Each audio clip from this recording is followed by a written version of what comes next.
Hey, what's going on, everyone? Welcome back to another episode of the Coffee and Cigars live stream and the Thursday night hang here. It's what is it? Thursday, March 20th, 2025. How's it going?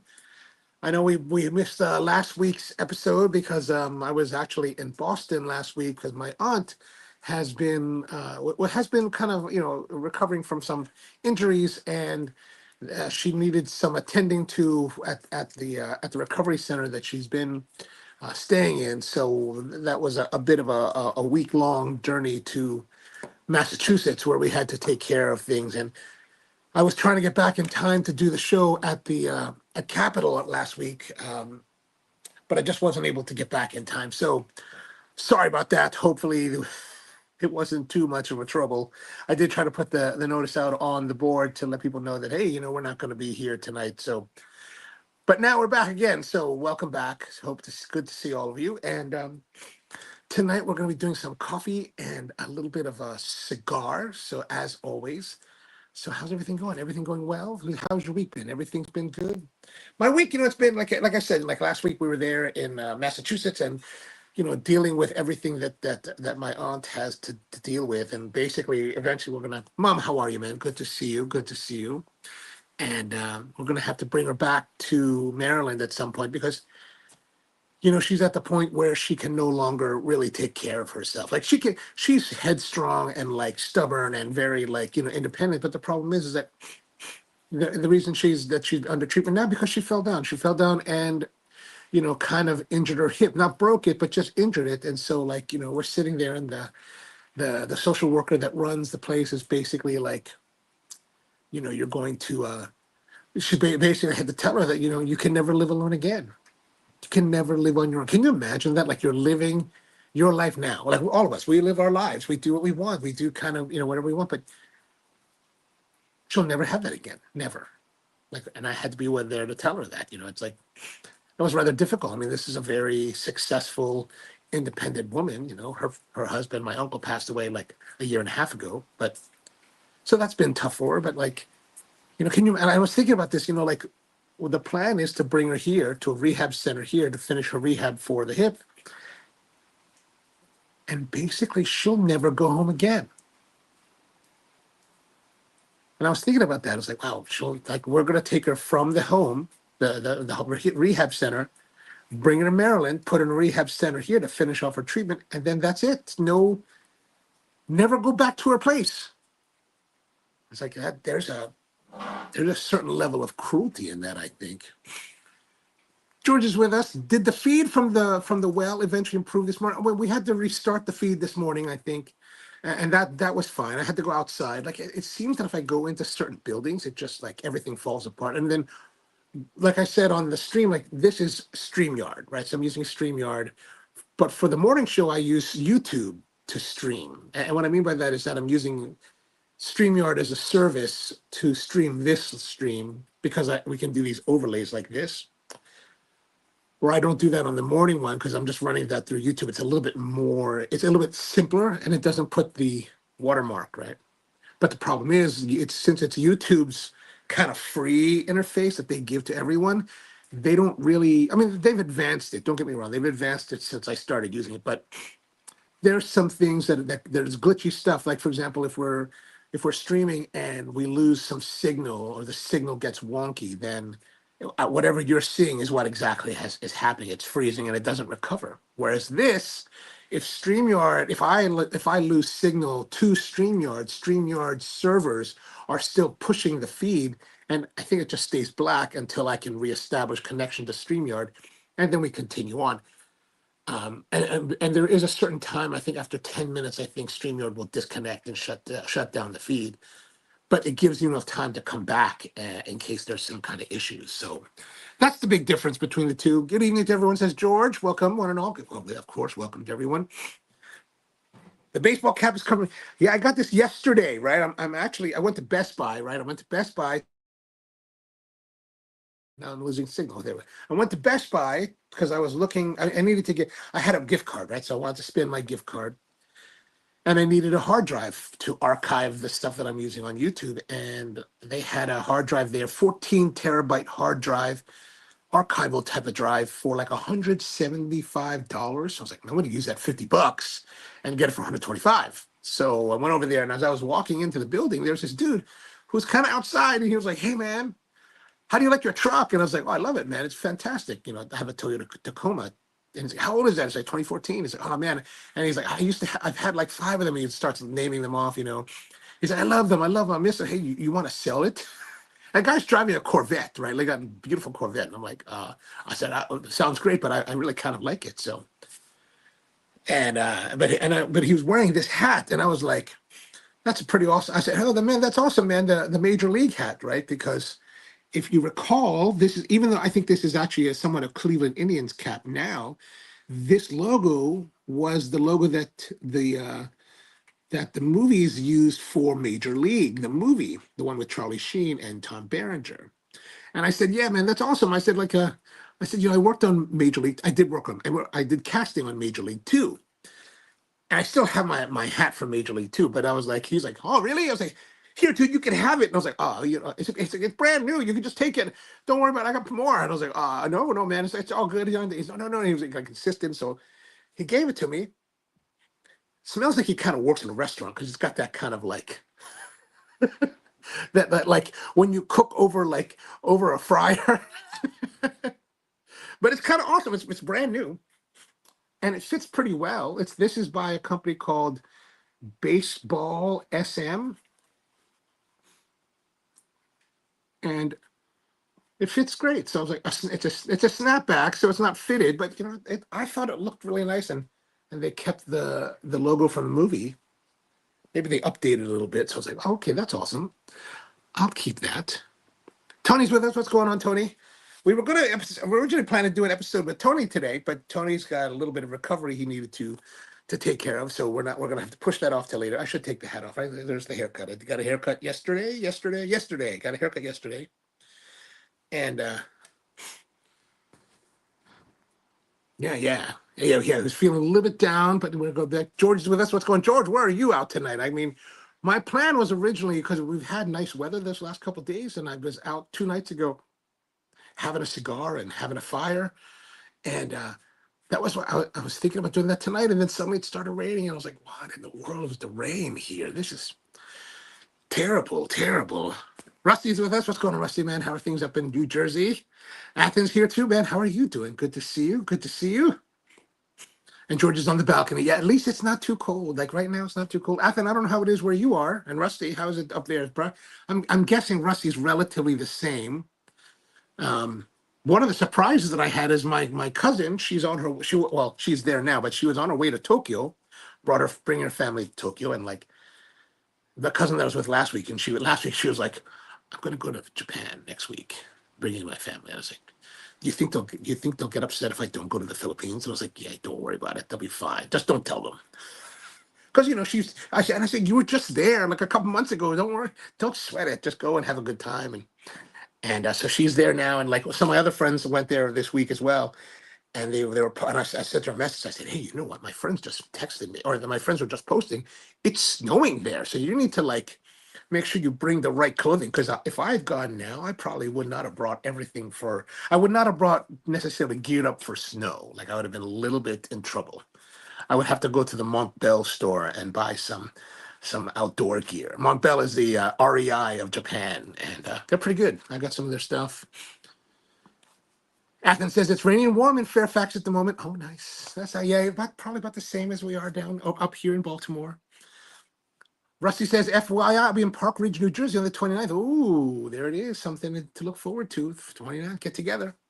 Be good to get together. So tonight we're doing some coffee, and we're going to be doing a cigar. And I thought we'd do this cigar that I picked up the other day. I was up. I was out. Where did I go? I went up to. When I was last week, when I was on the way to Boston, I swung by. There's a cigar shop that is on the border of Maryland and Delaware. What is it called? It's called State Line Tobacco. State Line Tobacco. It's right across the border in Delaware, and the prices are pretty good. The selection is excellent, and so I was like, you know what? I need some cigars, so I bought a couple cigars. I thought I was going to smoke some cigars while I was up there. Smoked nothing, and so I bought this RoMa Craft Cro-Magnon EMH Fomorian, the one with the green wrapper. So I thought, you know what? It's a green week here in St. Patrick's Day was just this earlier this week. So let's do a green cigar. And I got a green shirt. Actually, the green shirt is just an odd coincidence that I just remembered right now. Rusty says, what time am I going to be open for? Uh-oh, work. And Devin's with us. How are things down in Florida? How's the weather? So let's see. I'm gonna get some. We're gonna get a drink. We're not gonna do some brewed coffee today. A little bit warmer. So I thought let's do a little bit chilled coffee. I got my cooler here. Let me pull the cooler up. So this is a coffee that I've kind of tried before. I don't know if I did it on the show. I think I've done a video about it on the chat on the main channel. This is there's a YouTuber by the name of Emma Chamberlain, and she started this Chamberlain coffee, and quite popular because she's a really popular YouTuber, and she has this thing called the cold brew latte. And I've tried it in the past, and it's pretty favorable. I remember being, I think we did do it on this show, right? We did it outside at the fire, right? But it was a nice little time. So we're gonna try it again. George says, well, here's a surprise. My event is called the Meerfell After Midnight, so start time is 11:30. Oh, the 29th, huh? Might have to go up too. Oh, let us know. Let us know. That's the new lounge we were talking about, right, George?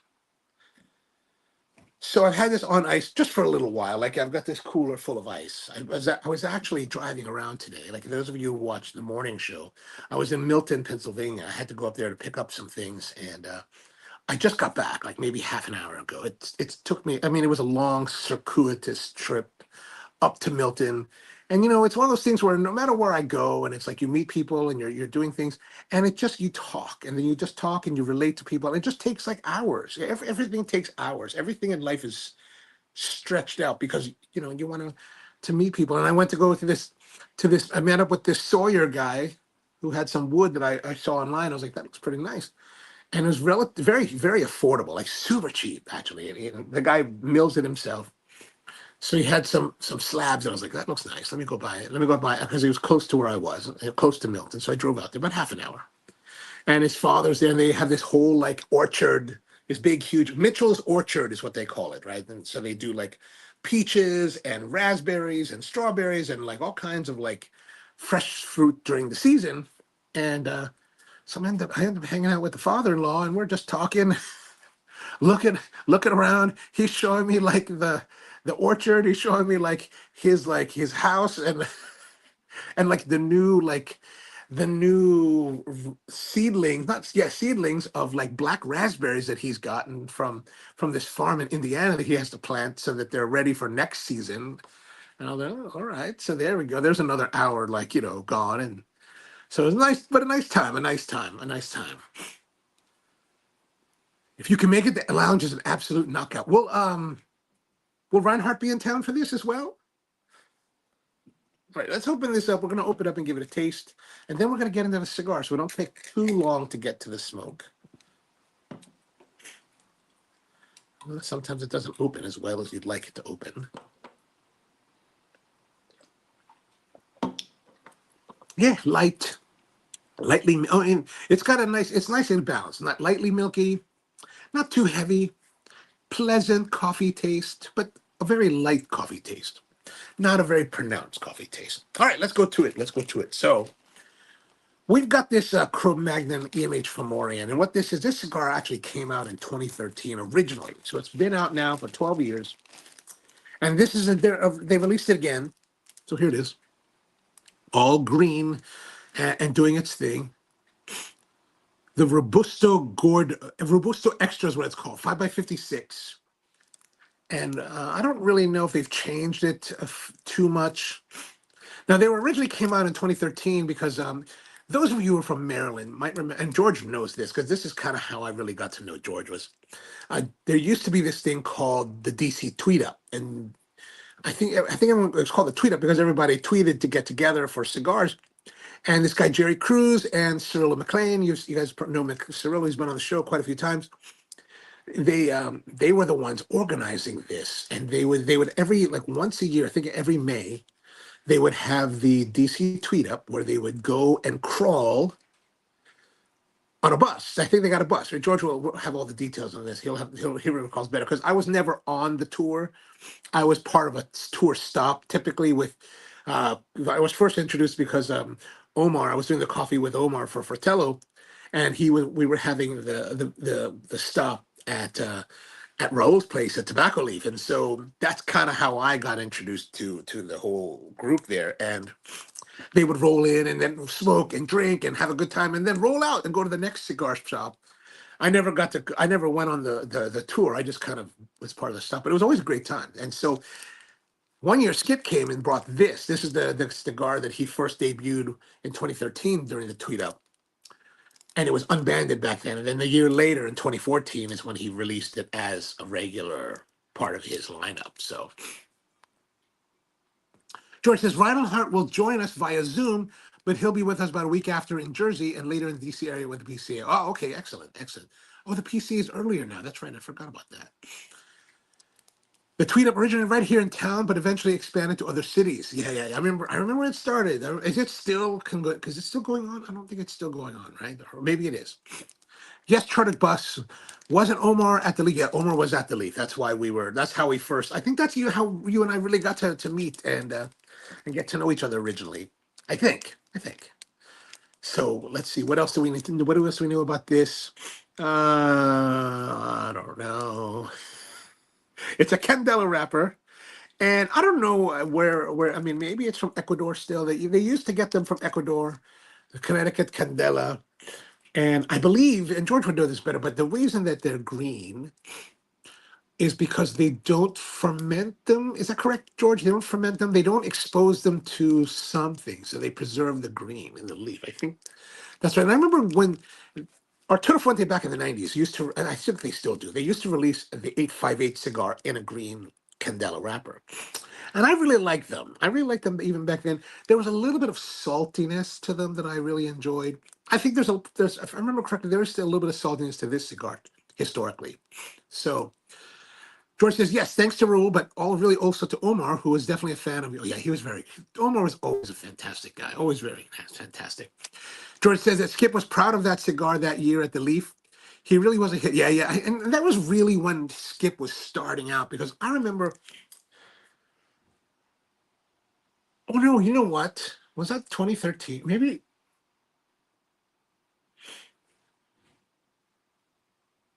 maybe, I want to say that maybe I wasn't at the tweet up that year because I thought that I remember meeting Skip in September of 2013. And I think the tweet up normally happens in May. Is that correct? Oh, actually, it says in this article. Oh, March. Oh, no, that was March 14th was in 2015. I'm not sure when that happened, but I think it was March in 2013. So I don't think that I would have met you guys then because I think that I met Skip because I think Skip came back the next year in 2014 because I think I met Skip in September. I want to say I met him in September of 2013 through Marvin because I was in Honolulu at the same time that he was having the event. And that's how I got to meet him. And so maybe I wasn't at the 2013. Maybe I'm not that cool. All right, so let's get into this and see. We're going to open up the wrapper here, or open up and it has the typical Cro-Magnon band. But if you notice, the Cro-Magnon does not have the white stamp like the old Dymo stamping kind of a style to it. It just has the old traditional black Cro-Magnon because it does not have the Pennsylvania Broad, right? Of course, that was the big thing with the new label or the new band was that it's Pennsylvania Broadleaf. This is not one of those. George says Candela wrapper is a simple process. They use heat to fix the chlorophyll in the leaf. Oh, okay. They say real tobacco men weep when they see this being done, considering it. That's funny. It's the blind embossed. Yes, the blind embossed. You can see the little embossing. Cro-Magnon. Now I gotta say that I always kind of like the way that they do their bands. Like they would usually have some kind of embossment underneath the inner band. Like there's two bands on this, right? There's the white and the black. And evidently they use some kind of paper that's evidently wine label paper, which makes it impossible to take off without damaging, right? The black label we can take off relatively easily, I think. But the white one, even if you heat it, right, even if you let the cigar get really hot, like to the band, and it just won't. And so, and Skip's always like, you have to pull it off this way. And it's like, dude, why do you make it so that it's so difficult? Because now we have to burn our fingers. It's like, I guess Skip feels that, you have to like suffer for your art or your enjoyment, right? I don't know. I don't know. Anyway, let's go to the cutting. Okay, well, cheap cutters. Cheap cutters are the way to go. I'm all about cheap cutters because, I'm all about cheap tools now. Like, there's a time when you're like, always want to buy nice tools. But you know what? You're going to lose them. I feel like I'm going to lose them. Like, if I get the ST DuPont, like a lot of the guys got the ST DuPont, especially the Paul Gramier ones, which are really nice. Like, I really like them. And they have that ping, and you're like, oh, that's awesome. But the thing is, what if you lose them? Like, Brian thought he lost his for like months, and he was all like bummed out about it. And you should be. At the price you pay for that, you should be bummed out. I would be bummed out. It's a terrible thing when you run out of, when you lose your nice accoutrements. All right, so we cut it out here, a little bit of cut, nice little. I always like how it looks. So, such a, variation. I love that. I love that. Now on the wrapper cut, we're just going to put that right at the top because that's a. George says, no, bring back your set. Oh, no, it's not that I'm not. It's just that I'm in this location. So the multi-tool stays in the other part of the house. So I don't, but I'm saying like if I was to leave the house, I don't want to do anything to leave the house, right? Yeah, but true, but the Festool never leaves the house. Actually, it did leave the house the other day. I did take it to the shop, to the new shop to cut the bar top down to the new size. So, what can you do? What can you do? George says contrast between the filler and the Candela Kappa. Yep, very nice. I like very nice contrast. I love that. So very hay barnyard, like light barnyard, light manure, but hay.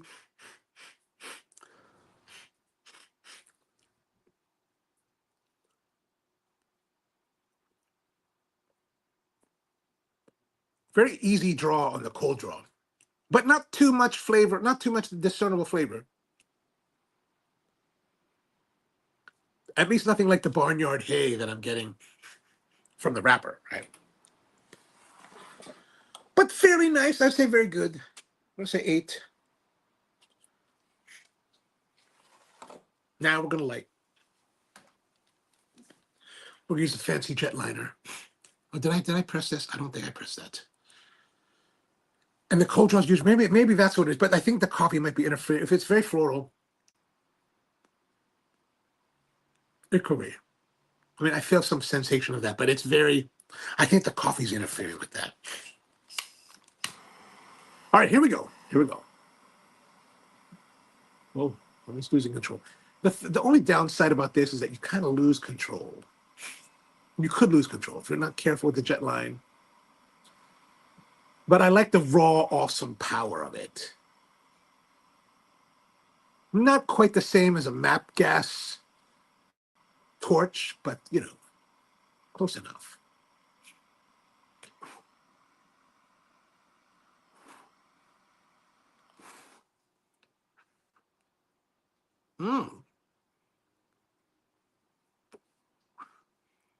That's starting off very nice.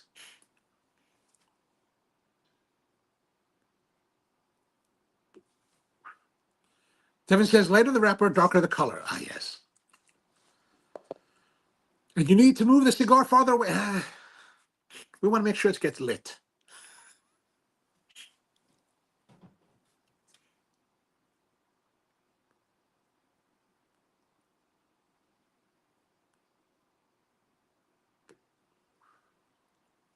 And George says, that's interesting theory. So how was the event last week there, George? I'm sorry I was able to make it. I was trying to, but was not able to make it. I'm sure everyone had a great time. So, like at Cro-Magnon, it's a little bit heavy.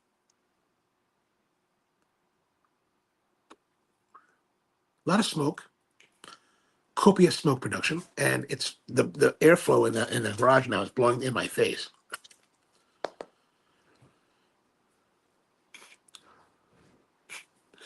Devin says, "I have no idea. It just sounded cool. I like it. It sounds good. I think half of facts are just conviction."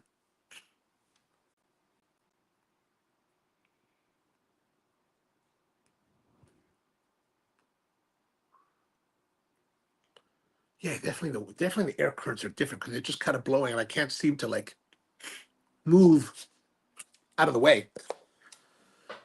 But it's starting off nice, good flavor. Like there's a nice like sharpness to it. Very good body, very big body.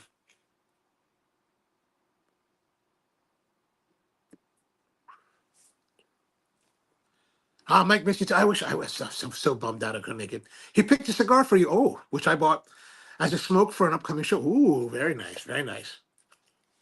Actually, I was messaging with him the other day, and he mentioned something like I had a cigar for you. I was like, all right, awesome, awesome. I wonder what it is. But since I'm going to be in Austin next month, so I'm going to go hang out with him a bit. Well, hopefully he'll be in town.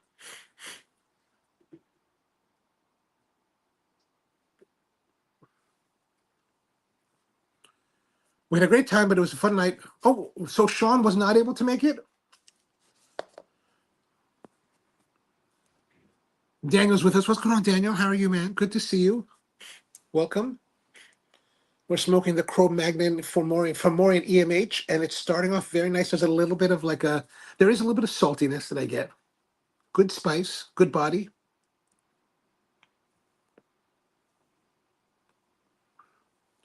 George says, we ended up talking coffee quite a bit. Oh, yeah, I was going to bring some coffee down. I was like, I was really, we came back that day, and I was really trying to get out of there early on. But my aunt, man, she was like, I felt, we were trying to go like early in the morning to come back, and then she was like, we were there. We went to go see her before we left, and my cousins were going to take the Uber into the city to take their flights home out of Logan, and well, wanted to take care of some things, and then she was all like slow to take care of it because I this is a very like together woman, like mentally, right? She was just slow rolling it just to like keep us there as long as possible. So I was like, yeah, whatever. I was like, if we make it, we make it. If we can't, we can't. I'm not gonna get upset about it. Just like, I totally understand why, totally. Sean No Love. Oh, that's a new twist. I'm guessing that's probably why. I saw a post about him like where he was looked like he was moving out of the house that he was in, which was the guest house at Skip's place. Interesting. Daniel says, I'm staying at friends in Ireland. It's midnight 30 here. I don't know why I'm saying it that way. I'm trying to sober before bed, listening to this through headphones. Perfect timing of the excellent. We're glad you're here. And in Ireland, recovering from drinking, tell us this is not a stereotypical trip to Ireland, right? Like I remember my mom was telling me one time they went to Ireland. They went to Dublin. They're in Dublin and they stay whatever tour they were on, the tour put them up at some hotel that was in Dublin above a pub. And they were like, these people drink all night long. I was like, yeah, yeah, yeah. You got to stay at a hotel away from the pub district. You cannot be at a pub in Ireland. No, you should not be staying in a room above a pub in Ireland. That's no good. That's no good. I've been to Dublin like twice, maybe three times. And I gotta say, I remember one of my early trips. I'm walking around Dublin, looking for a cigar place. There's a cigar bar there, and walking around. There's something that I like about Dublin. I like Dublin more than I like London. But then I realized why I like Dublin. There was something about Dublin that gives me the same feeling like Baltimore. There's a certain familiarity about Dublin that to me is like Baltimore. Like I feel very much at home in Dublin. even though I really can't understand their English. I'm just kind of like, huh? Like, what? What? What? But it's a nice place. It's a nice place. I like it. I like it. And they have good fish and chips. Place called Leo Burdock's. Very nice.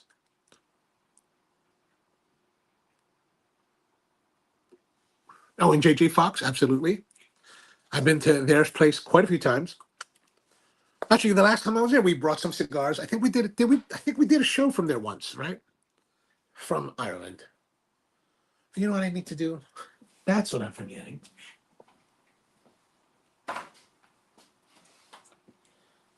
Need to turn the fan on.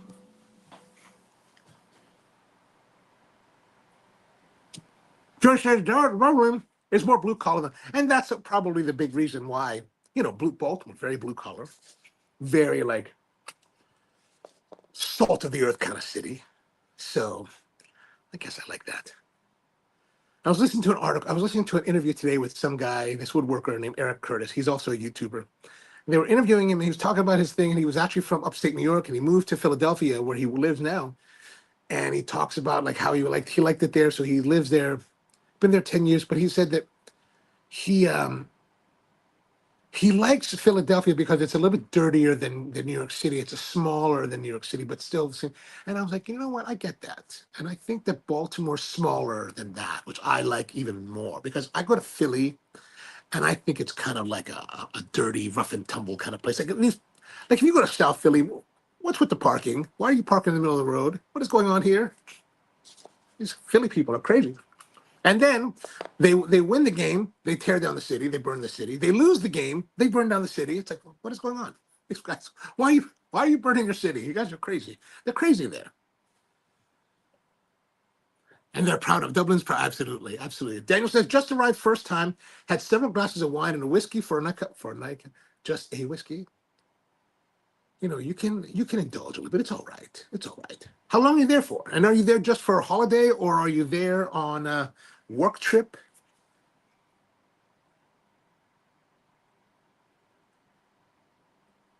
There's quite a nice coffee shop there called Brew Lab. I did a video on the main channel about it the last time I went. It was the one place that I went to because I was only there for like 4 or 5 days. So I asked my friend Renata, I was like, Renata, where can we? I said, I want to go to a cigar shop. I want to go to a coffee shop. I want to go to the best place that you think is the best, like the one place above all else. Like I don't want to waste time. I don't want to go to all the places that everybody talks about. I want to go to the one place that you think is the best. And she's like, let's go to Brew Lab. I was like, all right, let's go to Brew Lab. So I went to one coffee place, did a video there, and that was it. Then I hung out with this girl, this Romanian girl. So all right, excellent, good times in Dubai. I mean, good times in Dublin.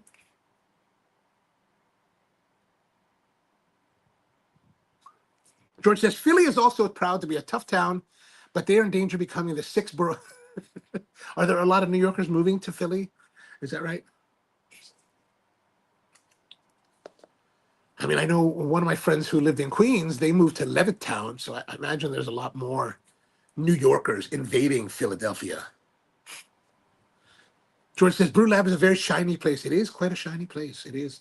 The place I went to today, this place called The Well Coffee House in the middle of rural Milton, Pennsylvania, is very shiny. I was like, this is very shiny. They have all this fancy equipment, coffee, like Slayer espresso machines and compact and Nova Simonelli grinders. I was like, what is going on here? Like, but it's funded by a church, so they got plenty of money, plenty of money.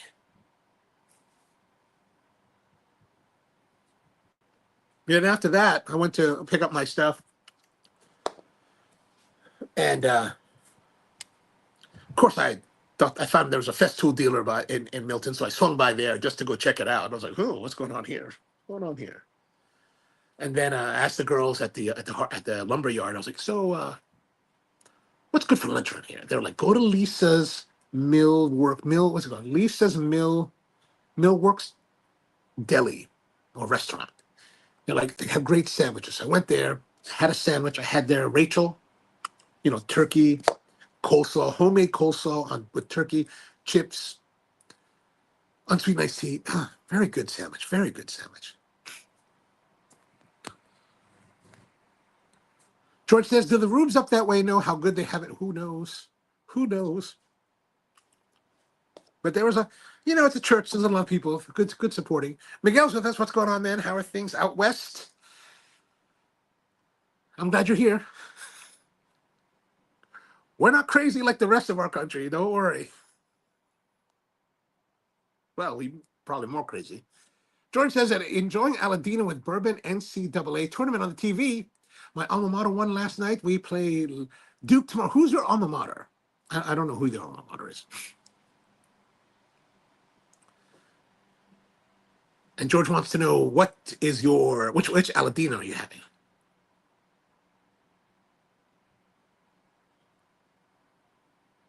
Tony, I'm presuming you're not smoking tonight, are you? Yeah, and if you whatever you're having, let me know what you're having because this is nice. There is definitely that salty character because of the Candela wrapper, but it's a really nice. You have to if you like the heaviness of a RoMa, I think you'll find this very enjoyable. I really like RoMas, so I'm relatively easy to please. So you know how it is. You know how it is. Oh, George says Mount St. Mary's. Oh, okay, gotcha. I had this looking more of these, the Mercelito, the one we smoked on the show before, the box pressed. And I really do like these. Like I like.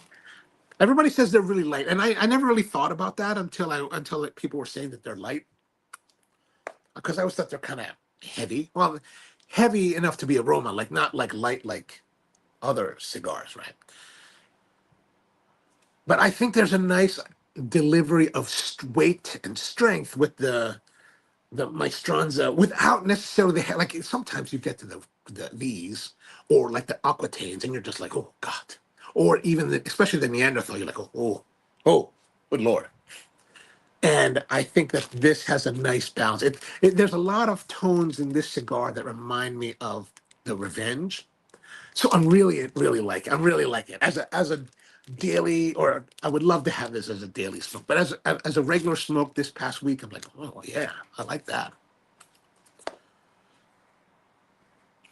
Until Sunday, staying North Ireland, just friends, cash. Oh, nice. Like northern, I like the Protestant part of Ireland, that part. My friends who are there, like my Irish friends, they kind of tell me that it's still an undercurrent, the Protestant Catholic thing. Like they were kind of concerned during Brexit that could re-spark the tensions. And I was like, oh, really? I was like, oh, I'm interested to know if you might sense any of that while you're up there. George says that it's the same one that you guys sell at Capitol. Excellent. George said, the other George says that them Maestranza are mighty fine smokes, folks. Buy them whenever you. I mean, I'm planning on coming down. I'm hoping to come down to your place at some point and getting more. I was actually going to come down last Saturday. I was like, oh, that's why I called. I was like, are you hanging out? I was like, nope. I was like, okay, I'm not going to go. Because I was out in, on Saturday, I was in, where was I? I was in Damascus. So the guys at the Woodcraft, they were like, you know, there's an auction. I was at Woodcraft on Friday, and they were like, you know, there's an auction tomorrow, a tool auction, like for hand tools and planes. And I was like, what? Because I don't know. I was looking for what's called a spoke shave. This tool that you're supposed to. Where did I put it? Uh-oh. Here's the thing. I got it, and then I haven't thought about it. So now I'm like, where did I put it? I don't know. And it's kind of like a draw knife.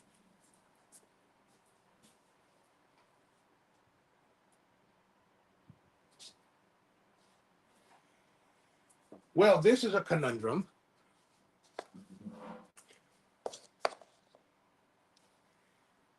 Yeah, where did I put that?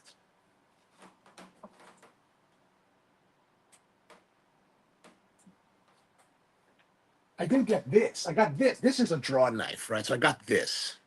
I got this like $10. Then I had to sharpen it. So I sharpened it. And I was using it the other day to remove some bark from this tree. I was like, oh, that works pretty darn well. So I was like, all right, I feel like a craftsman now. I feel like a craftsman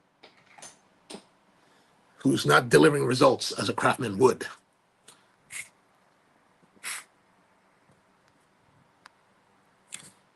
Tony says, I broke down and having a Tatuai Lafriqueza Tuxla Lonsdale. What happened to like the doctor clearing you for your like gums so that it doesn't like kill your gums? That's all right. That's all right. Let it go. Let it go. Let it go.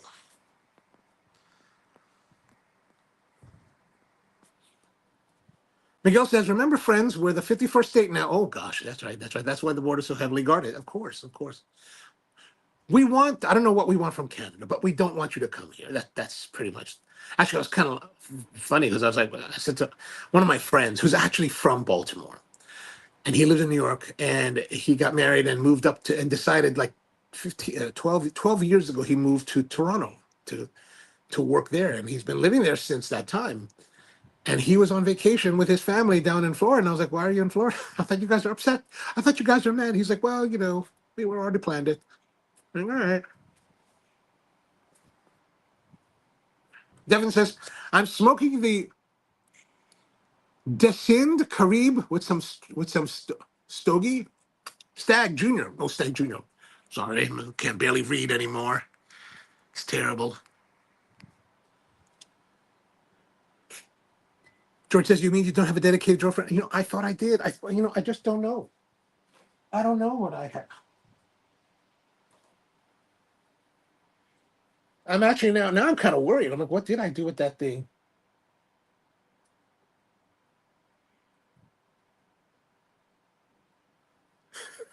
I have to look for that. But I ended up staying around for the auction, and I did get this at the auction. This is what they call a number 5 hand plane. $25. It's like $25. All right, that works. Like if you bought one of these, like at a store, like a new one, it would cost you like $250, $200. And I was like, oh, that's a deal. Of course, I don't know how to use it. Just go like this, I think, when I see on videos. I think I have to sharpen it still.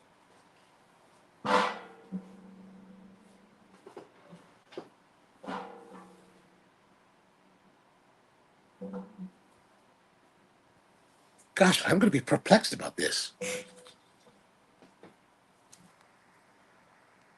Daniel says, bought a few cigars with me. Por la Niñaga Galanes. Cuban. I was going to say, that sounds like a Cuban to me. Toscano from Italy. And an Eye of the Shark. Ooh, very nice. Very, very nice.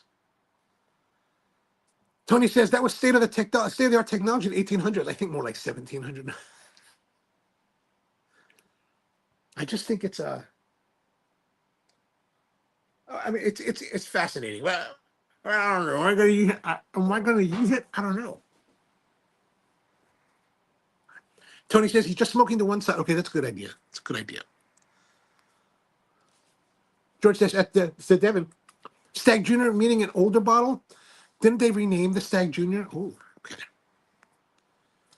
Devin says that's oh yeah, that's all right. I can't pronounce. I can't read. I can't pronounce. It's terrible. It's terrible. Devin says they call Stag Junior just Stag now, and the big one. Oh, okay. So Stag Junior means that like you've got the old school. Old school, is that right? Is that what I thought? I think. I don't know. How am I supposed to know? So yeah, so I've been.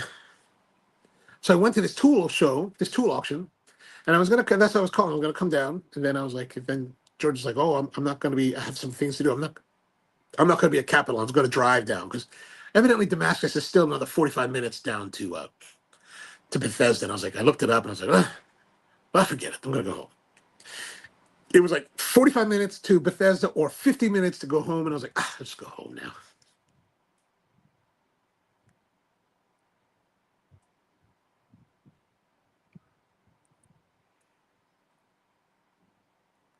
But the smoke shave only cost me like $20. So I was like, oh, perfect. This guy was one of one of the dealers that they had a vendor room, and this one guy was selling all this stuff, and he was like, well, I do have this number 7, like the big one. I guess number 8 is the biggest, but the 7 is pretty big for like jointing or whatever, flattening, like super flattening. And he was like, this one's $100. This one is still in the box, fresh from 2000, from like 1980. And I was like, oh, that's nice. Made in England. $200. I'm like, oh, $200. I will say no to you. I will say no to you, kind sir. Just a smoke shave. That's all I need. That's all I want. Daniel says, what's late in?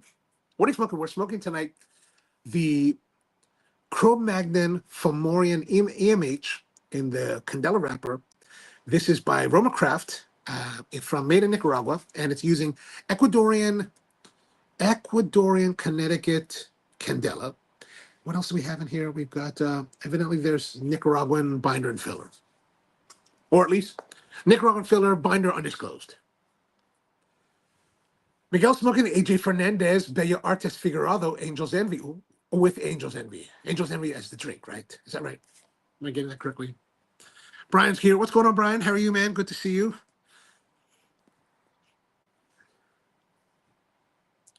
What are you smoking there, Brian? Are you having a cigar?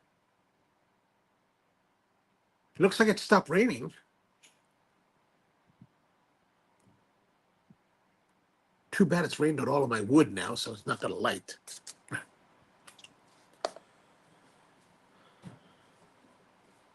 I had harvested these big, long, like 2x4s of oak out of pallets quite a while ago, and I found them. But the thing is that when I harvested them out of the pallets, I just sawzalled them right off, so they're all studded with nails. So I really can't use it. And so I was like, okay, I'm just gonna cut it up. So I cut it up with the miter saw and like put it into my burn pile. And then later I was looking at this thing that I was thinking, oh, I could have used it to build verticals for this power panel. I was like, darn it.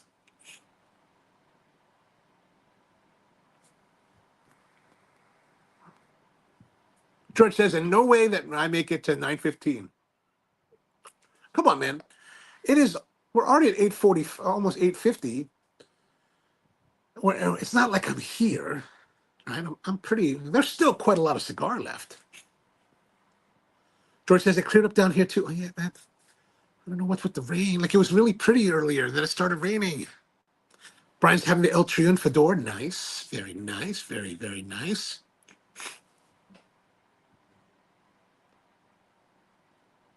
And if we go too fast, then we can go to another cigar. But this is quite nice. I don't know what you guys think. Especially those of you who smoke RoMa Craft somewhat regularly.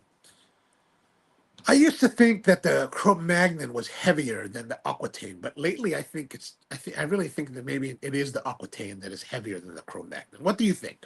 I'm interested in what you think.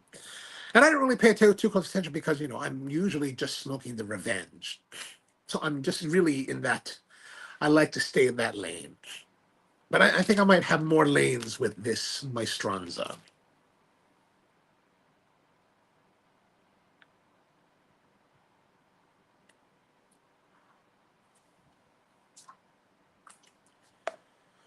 Let's have more of this cold brew latte. It's not bad. It's a lightly pleasant coffee.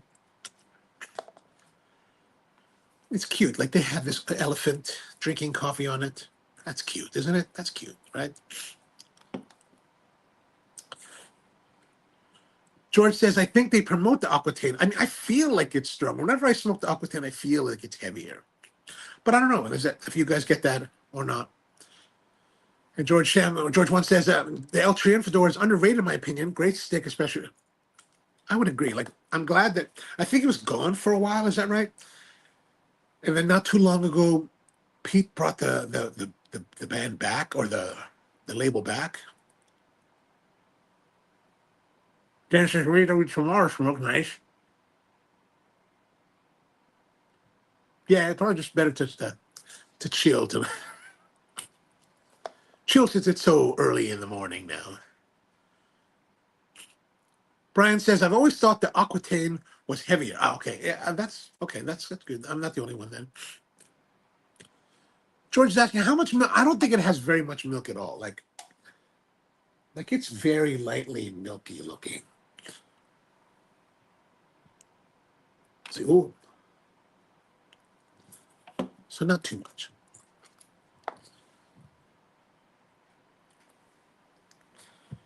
But I think the milk, having milk does kind of interfere with flavor perception.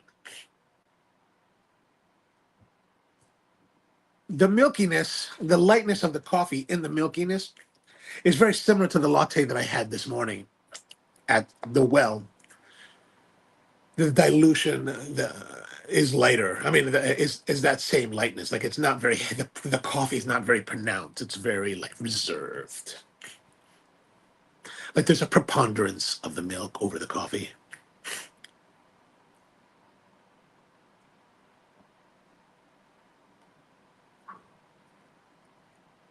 A little more bitey at the moment. Like it just became, these last two puffs came a little bit more bitey.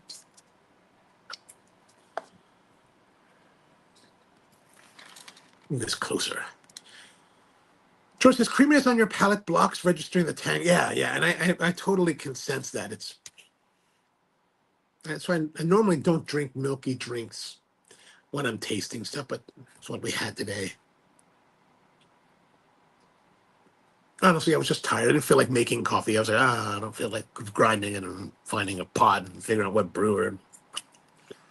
Especially since I only got home at like 7:30. I was like, and I left the house at like 8, so I was gone for nearly 12 hours. It was like a long, epic day, but a good day. A good day. I drove up. Like I said, where'd I go? I went on the way up. We had breakfast on the way up because it's a 2-hour drive to Milton, to maybe up 2 hours 15 minutes, 2 hours 20 minutes. So I stopped at a place called Filler Up. Filler Up is in Maryland line, right at the border with Pennsylvania.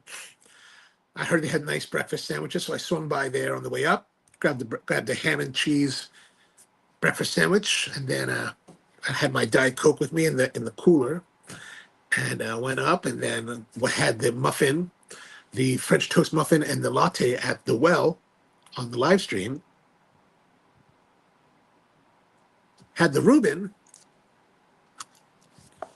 at Lisa's, and then I did all my thing, came back, and had some chicken when I got home. I was like, there's some chicken in the fridge. I'll eat the chicken, come back out, get ready. Steve's with us. What's going on, Steven, man? How are you doing? Currently driving home from work. Yeah, be careful out there. Be careful. Good to see you. Good to see you.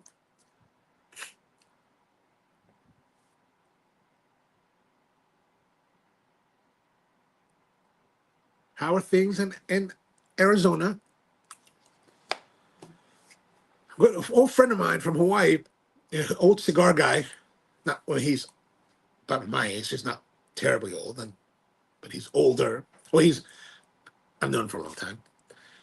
He was recently profiled in a magazine, in an article out there, because everything. And I didn't know this, that he actually did it. He lives in a town, South Arizona, called Ajo. Not kind of like west of Tucson, I think it is. And he does kind of like recovery work at the border, like humanitarian type work, where they are mapping the locations where migrants have died. So migrants will just cross the border.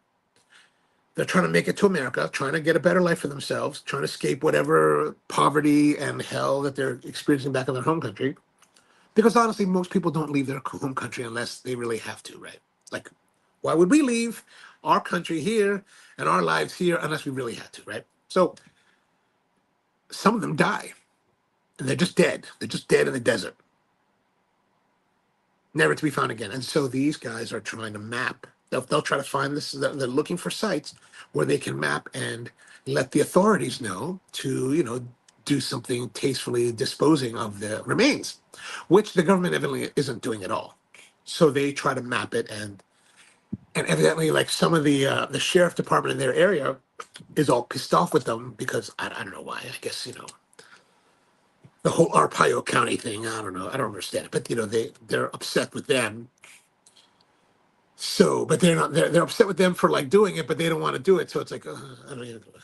But I thought it was an interesting article, and I think he's doing good work. He's doing good work. George has good audience tonight across the nation, and I know we got a great crew tonight, spanning the globe this evening with the Cro-Magnon Fomorian EMH. A little bit spicy, salty, nice, good round body. little bit of force, not too heavy a force, but just a little bit. Like I can feel a little bit of force, a little bit of burn right here in the back of the throat.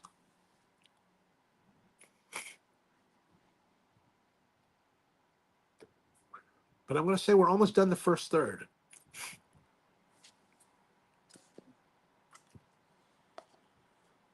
This wind is really blowing on my head.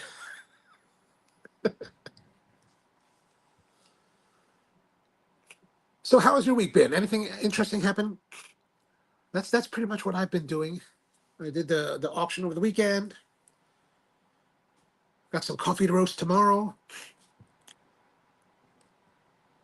Coffee prices are escalating more. It's like every time I look up the pricing, it's like, oh gosh, here we go again. More. So the price of coffee has increased over the past year, like triple. It's like insane. Like I can't believe how expensive it is. Like we were forced to raise prices maybe 2 months ago, and I'm like, well, if this continues, we may have to raise prices again before like the second quarter is over.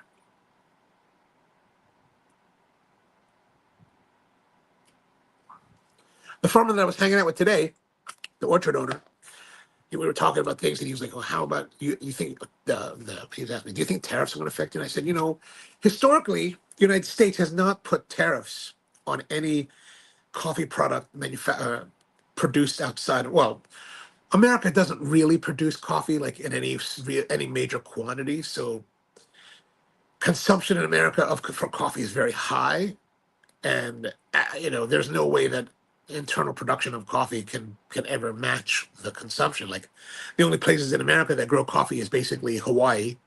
There's a small plot in Florida and a small plot in Southern California, and that's it. So historically, we've never had tariffs. However, if that changes, we already have escalated prices. So if they were to put tariffs on coffee imports, it would raise the price of coffee across the board dramatically, I think. George says, apparently a new movie on Netflix is based on the tragic 1996 Everest climb, which was the deadliest expedition ever on Everest. Wow. That's crazy. It's crazy. I don't know if you've seen those videos. Like I see them on, I think I see them on TikTok every once in a while. Families will pay the Sherpas to recover the bodies. They'll try to, if they find the bodies, they will try to, some families will pay, I think they're paying exorbitant amounts of money because now they're trying to rescue to pull these bodies off the mountain.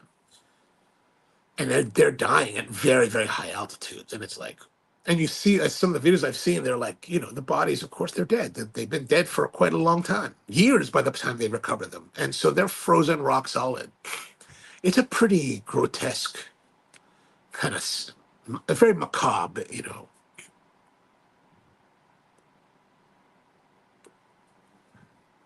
But I wonder, maybe it's, if you were to be a climber on Everest and you perish during your climb, maybe it's better to just leave them there, right? Meaning that,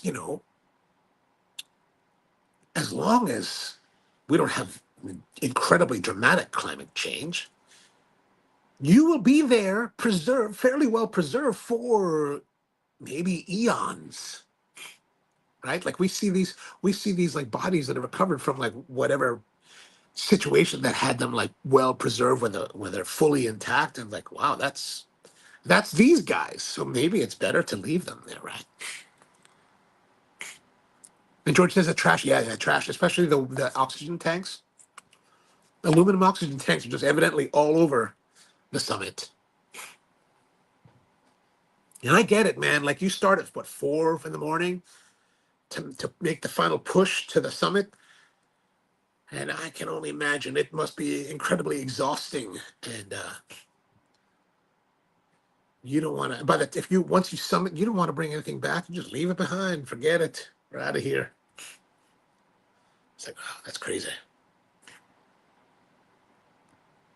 Like quite a number of years ago, we went to the summit at Mauna Kea in Hawaii. Tony was with me, right?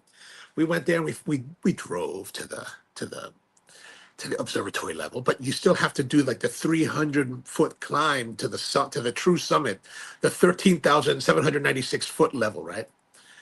It's like a big hill. And man, I remember we stayed overnight at like 6,500 feet. It's about halfway to try to acclimatize. And then we made the final push in the rented Ford Explorer to the observatory level in the morning, and then we did the hike to the summit. Man, it was such a brutal experience. Like we got up there, and I was already just for the drive. I was already messed up. Like I had to sleep in the car for like half an hour just to try to like get my bearings, and then did the hike. And it's like you walk 15 steps and then you rest because, man, it's brutal. Like it's brutal, so brutal. And then another 15 steps and then you rest. There was a point that I thought maybe I should just give up because, man, it's just like, it's almost like a bridge too far, right? You're just like, oh my gosh. But we made it. Did the summit. It was kind of awesome, right? But brutal, man. So brutal. So brutal. That whole trip was just a brutal. Like a test of our physical endurance. Because I can't remember, Tony, if we did Kauai before that or after that, but man, like we went to Kauai, we did the Nepali coast, right? So you're supposed to hike to the Nepali coast along the Kalalau Trail all the way to the valley. It's an 11-mile hike, and we were all like hiking and getting ready and like doing our thing, and like we felt like we were like ready and confident to go. And I tell you, we did the first 2 miles into the first campsite, and I was done. I was like, I can't make it. I can't. I mentally crushed, like mentally was just defeated. I was like, so we were there for like 5 days, and I've spent the entire 5 days at that first camp, and I was like, I can't make it. It's like it was terrible. Like we had all this gear, like we geared up, like we were all like, we're mountaineering. Yeah, way too much gear, way too heavy a pack, way too much of everything. Just total like idiots on the trail there. We looked good. We had a lot of great gear, but man, it was brutal. It was so brutal, so brutal. All right, so body, I would say first is pretty, pretty medium plus body, right? I'm gonna say it's like 8.5, right? Flavor, I would say it's very good plus, so 8.5 again. So not bad, not bad.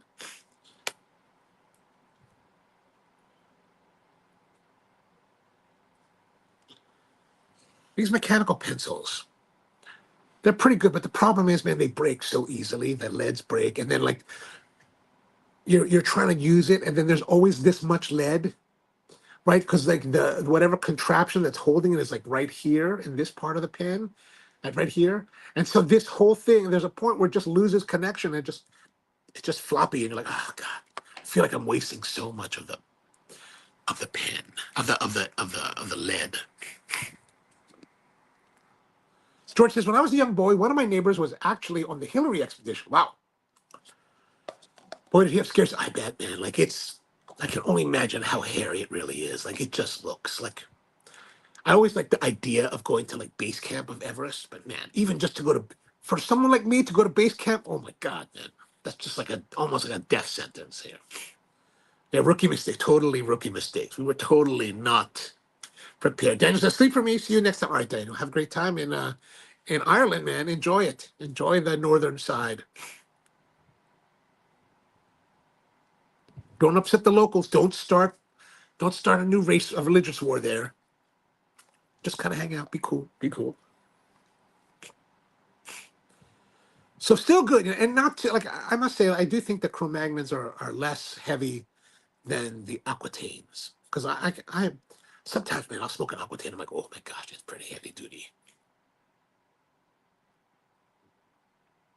But I remember the very first time that I met Skip in 2013. Went to that event, like I said, and at the event they gave you a bag of 5 cigars, and I think they were mostly Cro-Magnons, different sizes.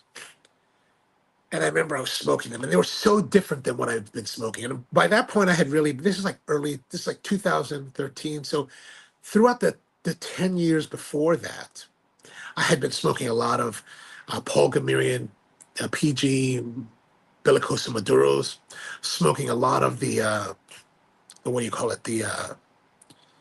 the PDR, Abe Flores, 1975 Privada Maduros, the SP 54, a lot of those. So that's kind of the flavor profile I was really like aligned with. And so when I started smoking these in that pack, I was like, it's so different. It's so weird. I smoked them all and I didn't even know if I liked them. And I was like, do I even like this? I don't know. But it was interesting. And I think it was interesting because to me, because I got to meet Skip and we got to hang out and talk quite a bit when I first met him. And then every time I would see him, we would talk a lot more. And so I think there was more of, it was more like I was just kind of like, because I knew the guy, so I was kind of interested to try. But it took me a long time. Like it wasn't until like October that year when he came to what is today Capitol. They had an event. I think that wasn't that when Mike still owned it. Maybe it was Draper's by that point. But Skip was doing an event there, so I went down. And I remember asking him, say, "Hey man, what cigar should I buy?" Because I didn't really know the line then. He was like, well, buy this cigar because this is one that we don't really make. We make it only for a couple other retailers that are not, and they're not sold as part of our normal line. And that was the Revenge. And it was that cigar that I started smoking. And I was like, oh, I really like these. And from that point, I started to try to buy them. And back then, they were only being sold by the cigar shop in Charlotte, North Carolina. North Carolina. And I actually called them one day and I sent them my credit card. They charged my card and they never sent me the cigars. Mothers. And then they went out of business. So I guess that's why they didn't send me the cigars. They were like totally mucked up. Tony says that first campsite was a great place to smoke cigars. That was about the only thing we could do. I was like, I can't make it. I can't make it. George says, I think Chrome Magnums are now a little bit milder too. Oh, okay. Yeah, I didn't necessarily groove with them. I really has always been for me the Revenge. And then later that year, maybe it was 2012, because I also got to smoke the La Campagna de Soberana, the original release in 2013. So that would have been a lot of Roma craft in just a couple months. I don't know. Anyway, but whatever the case may be, the La Campagna de Soberana, 2013. That was the true cigar that I really liked. Like of the Roma craft, I was like, oh, this is like, I was sucking them down as much as I could get them. And then the next year in 2014, they came out with one because there was a cigar group in California, in Monrovia, California. So I was in California, I was in Los Angeles, and I drove out to Monrovia, which is way the hell out there, to get a box of these cigars. And they were like the same trumpet shape of the previous year, but the flavor was completely different blend. I didn't react as well, and I wonder. Like I never really asked Skip this, but I'm suspecting that that original release of the La Campana de Sombra, it had like a light colored wrapper, right? It wasn't the dark Brazil Arapiraca wrapper, but I think that it was the same blend as the Intemperance BA21 that was in the first release of the La Campana, because I just love that flavor so much.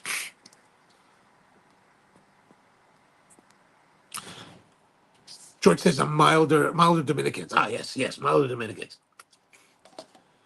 You got that packet? Yes, it was a Marvin Chang event. Totally. Yeah, actually, he had when I flew into. I remember I flew into Honolulu. And I called him up. I said, "Yo, man, what's going on?" He said, "We got a Roma Craft event at the Waikiki Yacht Club, and I'm a member at the Waikiki." I said, "Oh, yeah, my club. I'm awesome. That's awesome. It's easy for me. I will come down." So we hung out there. And the interesting thing about the Waikiki Yacht Club, right, is that when I was there last time, we did a live stream from there a couple of times, I think.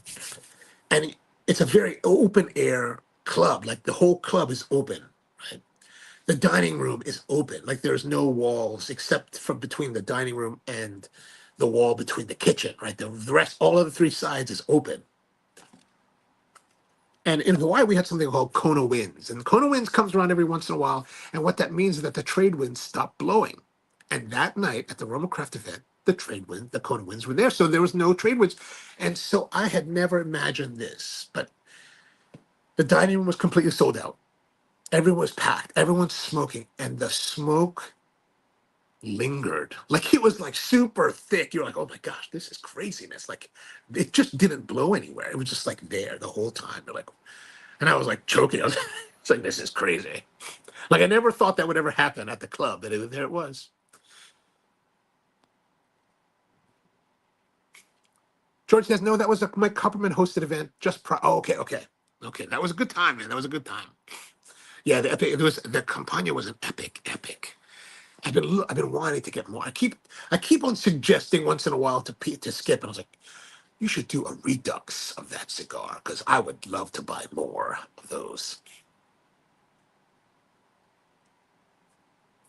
Tony says, I'm still a fan of the Neanderthal Corner Gorda, but I'm really drinking that La Maestranza. Yeah, man, this Maestranza. Solid. And I remember when Skip first came out, and I think Skip came out with that during one of the tweet ups, right? The Neanderthal, because I remember when he first released the Neanderthal, he had that one size that had the flat cap, and he had a big thing about it, like we're selling the box with a straight razor, so you can cut it with the straight razor. I was like, what craziness is this? And I remember smoking it first at Raoul's, and I remember they had the razor, and I was like cutting it with the razor. It's kind of fun. It was kind of fun. Gimmicky, but fun. Gimmicky. Like you could still cut it with this. I cut it whenever I have those now. I cut it with this.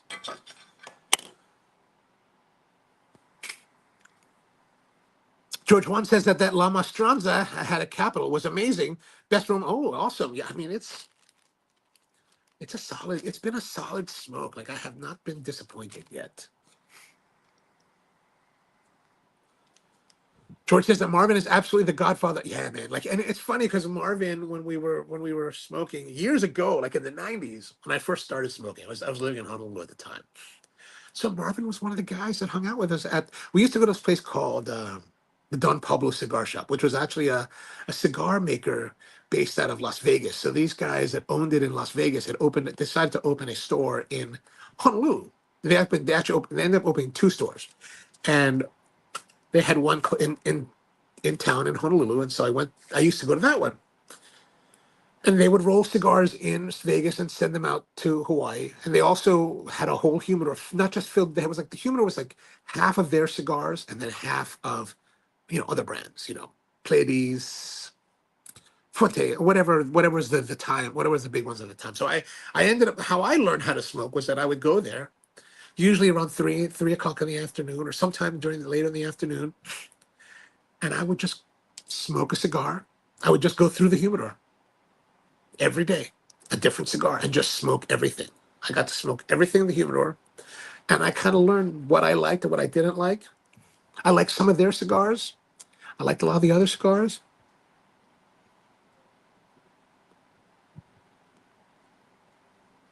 It was great because we had a really nice community of friends developed in that shop. Sadly, I haven't. There's some people that we've lost touch with completely. Have no idea what happened to them. Some of them are still great close friends till today. So it's really a nice. So I think cigars are always a nice. I think when you have a nice community, a nice shop that fosters community, cigars can be a nice camaraderie amongst people, bringing people together, right?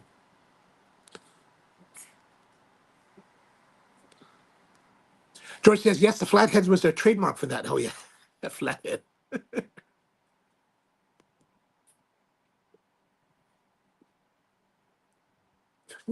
I'm not actually, I'm getting a little bit of loss of combustion now. I'm going to hit it.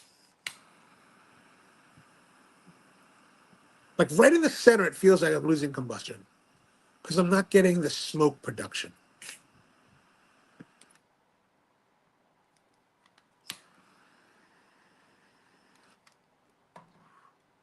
That might have had a little bit of bitterness. George says you can use a razor to make a V cut. Bud, our friend Bud is really into the V cuts. He loves the V cuts. I'm not a big fan of the V cut. I don't know what it is. I've just never grooved with it as much. Sometimes, I haven't done it in a long time, but before we would do the double V, so it's like a cross cut with the V. That was okay. Kind of weird. It feels weird on your tongue.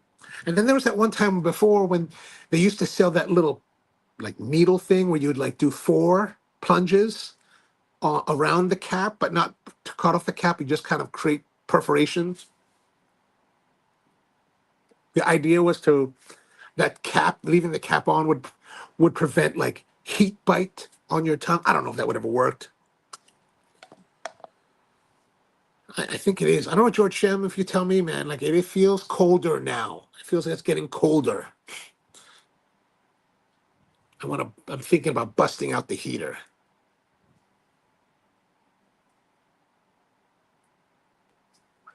Tony says, like the LFD was a gimmick, chisel wasn't a gimmick.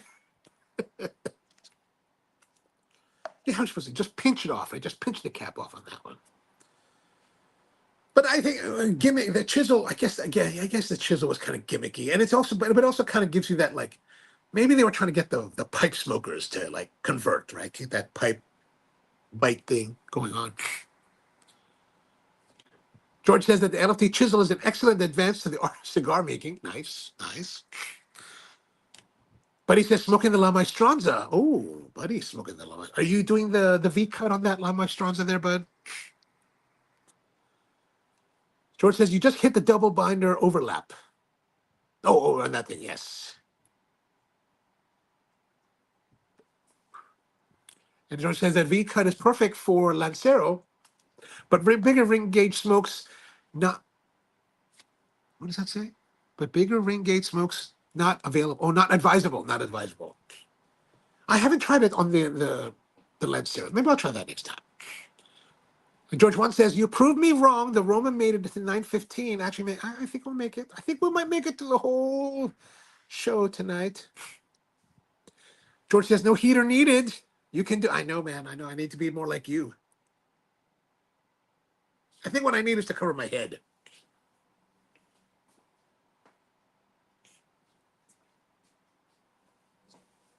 Okay, that's better. I think that'll make a big difference. Bud says he's doing a straight cut with a scalpel. Oh, nice, nice. The scalpel was Tony's. I don't even want to know why you're using a scalpel or how you even have possession of a scalpel. That just seems ripe with issues.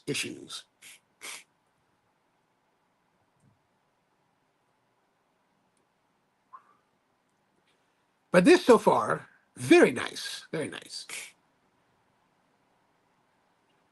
Like there's the new one, right? There's the new one that we talked about that has the Dymo label looking Cro-Magnon on here, the white one.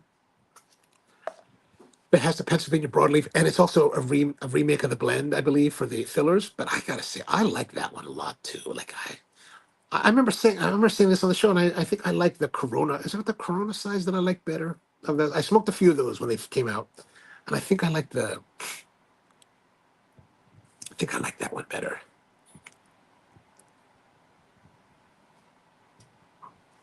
George says skull cap and battery power. I need to get battery powered socks. I did order some new socks. You can guess from where. But he says it looks like a little pocket knife. Oh, nice, nice. Is that the one they have at Harbor Freight? I've been trolling the Harbor Freight lately.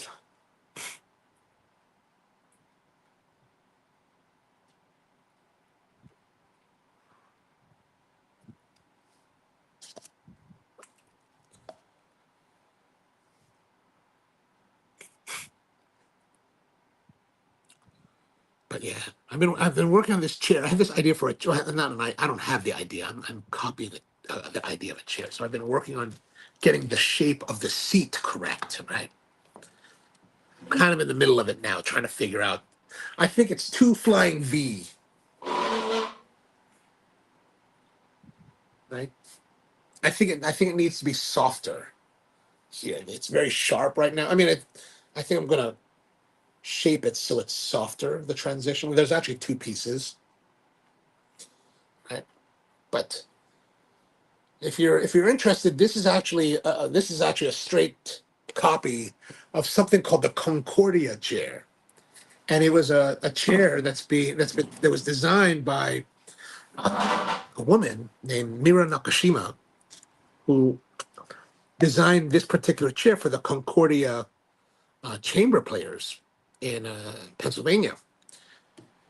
And if you're not familiar, like George Nakashima is her father, who died in 1990, and he's kind of this famous furniture maker from the mid-century modern era. And a lot of people, there's this chair called the conoid chair that he makes that most people really love that. And I think they're cool. I've sat in a real one. Nice. But when I was looking through their catalog, it was this Concordia chair that I was like, oh my gosh, that looks awesome. And so I'm trying to recreate it. Brett says that Amazon has them. They have replaceable scalpel blades. Ooh. Where are you buying the scalpel blades? I guess you can buy them on Amazon. And the ones you're buying on Amazon, so I'm used to like scalpel blades that come sterilized. They come in this like foil wrapper from sterilization. I'm presuming they're not sterilized scalpel blades.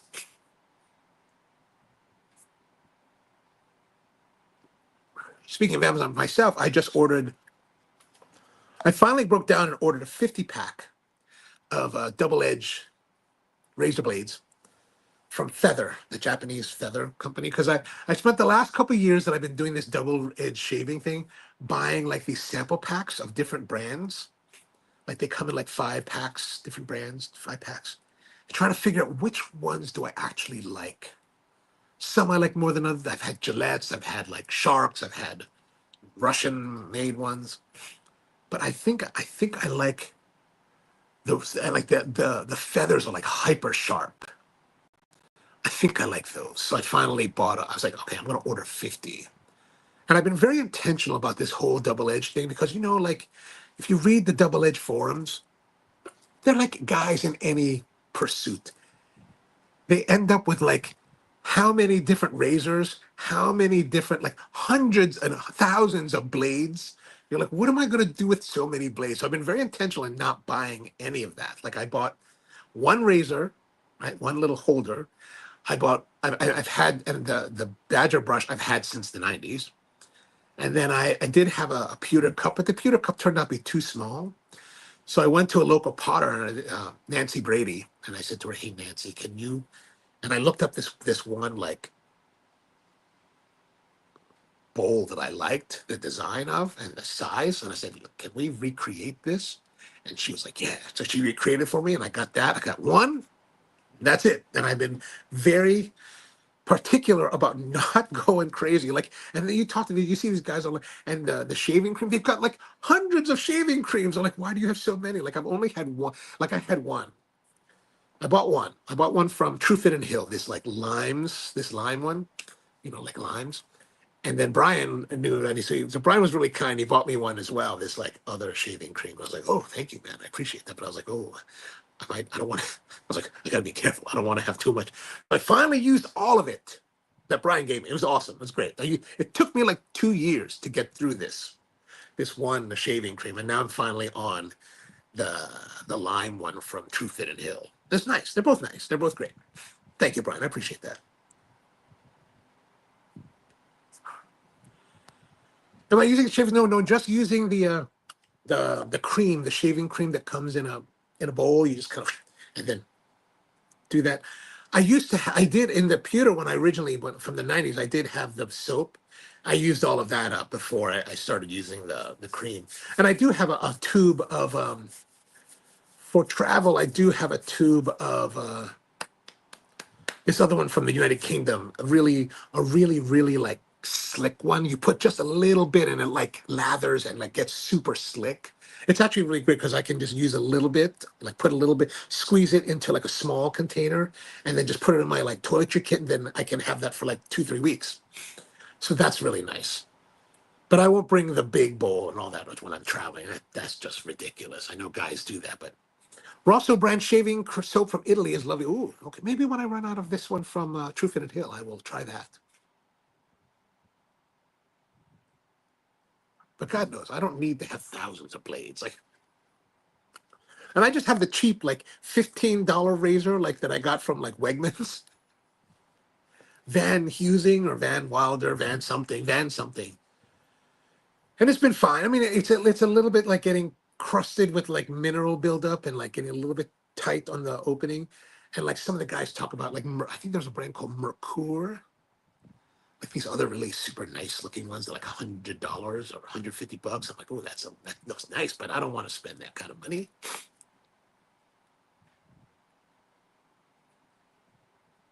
I just want to shave. I don't want to get too deep into it, right? Like otherwise, when I'm traveling, especially, I just buy the cheap razors. I got the last time I tried, I bought one. I used to have the Bics, the ones that have like 3 blades. The last one I got was like one of those sets that you get like the razor and a whole bunch of blades. This one has 5. I think it's by Gillette. And it just feels, because it's just like this big plank of blades that are like, and and it's nice because it cuts it really close because it's multiple blades, but you're just like, good Lord, man. I got this big plank of blades like running across my face. I think we're good with the second third. I think the second third, we had a little bit of bitterness when I had to add a little bit more flame to it, but it recovered really quickly back to it. So I'm still thinking, very good plus for both categories. It's been very consistent, very pleasant. So we have 17, 2, carry the 1, 42. Okay. We're moving on.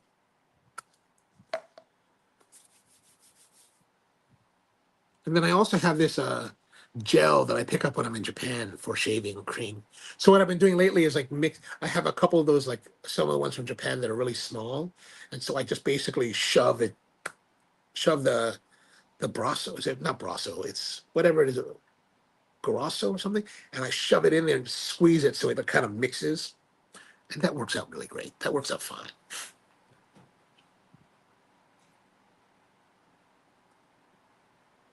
I don't know. Do you guys have like a particular shaving quirkiness?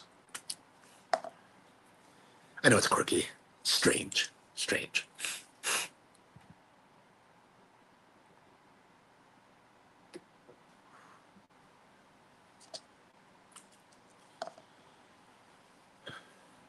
So still going well.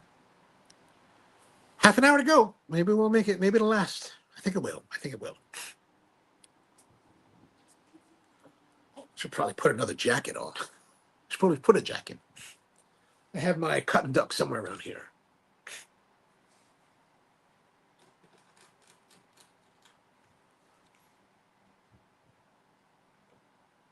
So what are you guys planning for the weekend? Anything interesting happening? It is the 20th today, so 22nd. I don't think anything's going on the 22nd. I thought I might have to go to New Jersey, but I guess I won't have to now, which is nice. George says, I'm more particular about the bald I use on my head than oh, gotcha. Harry's for the face, the skull shaver for the head. Oh, what is a skull shaver? Is that like curved? Is that what happens? It seems like if you're bald, there must be a lot of maintenance. But I guess, for me, it's always like, oh, I may be scared to like shave my head. Like, what if I nick it? But I guess if you're bald and you shave a few times, it builds up that follicle, right? So it's a little more fuerte. Is that right? Am I correct on that? Brian says, hey, Steve, I see you joined. I jumped on late. Yeah, Steve has been with us for quite a while now. Or at least maybe he's still driving. Hopefully he's finished or arrived home. George says, I have to bounce. See you all of it. Have a great one. George, if you're around, let me know if you're around. Maybe I'll come down. I could use some more La Maestranzas.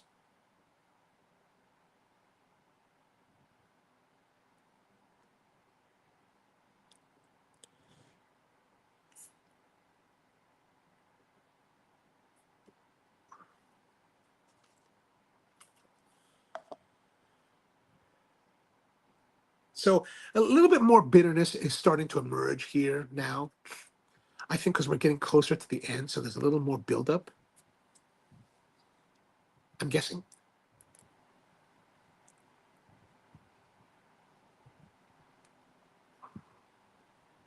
But overall, still been good. How's your guys' smoke coming along? Any changes?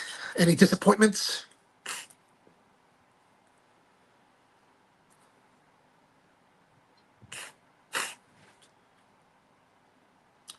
Did we have another plane crash this week? I kind of feel like we did.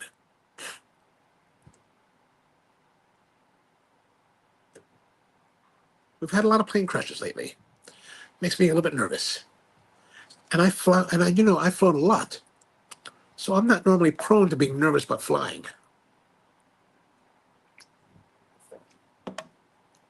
My feeling with flying,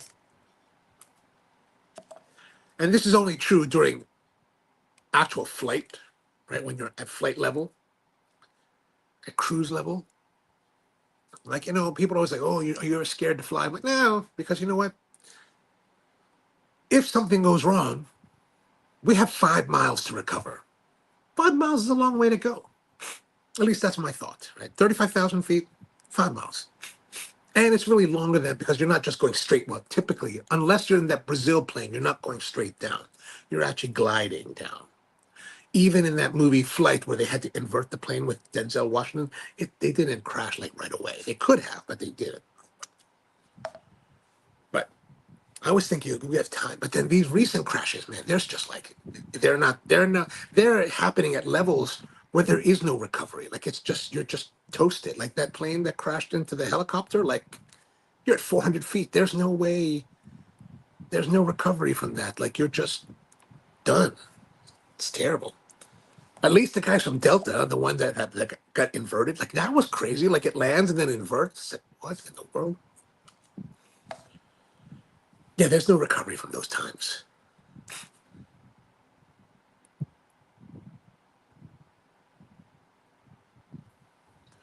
George Shem says that my allergies this week have been awful. Anyone else experience? I have not. I don't typically have reactions to allergies, but I'm sorry to hear that, man. That's I know a bunch of other people that have allergic reactions, especially during the springtime, and man, it looks brutal. It looks brutal. I feel for you. I feel for you.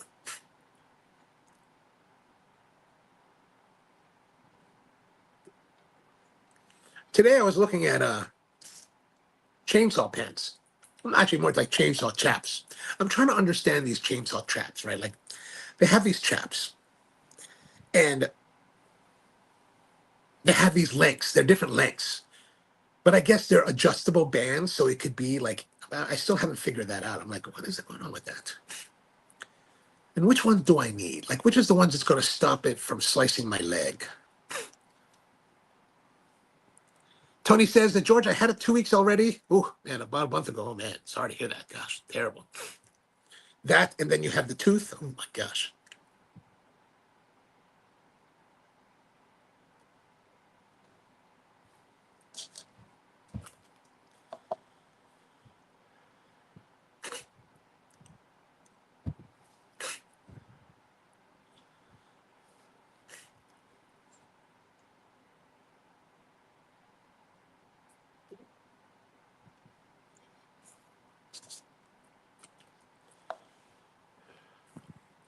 And George says, Tony, it's too early. Man, yeah, it's too early, too early, too early. May, maybe that's all right. But March? No, not good, not good.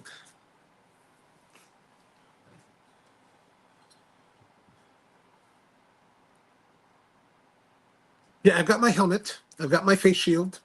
I got gloves for chainsawing. I just don't have the pants yet. I need to get the pants. Still trying to figure that out. I was trying to figure out, do I need chaps or should I get pants? But I guess if you have chaps, you can wear shorts in the summertime. There's some trees I want to cut down, or at least chop up.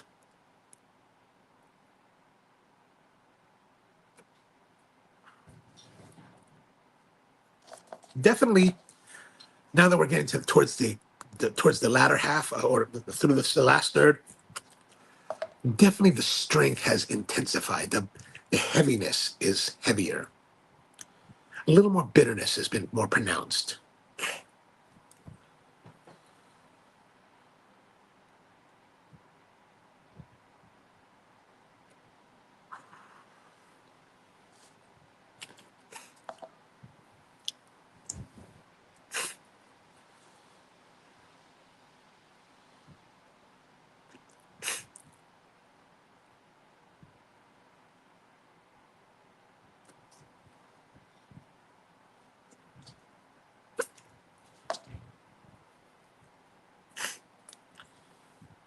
Let's have a little more of the coffee. See if that helps. See if it helps to reduce the bitterness.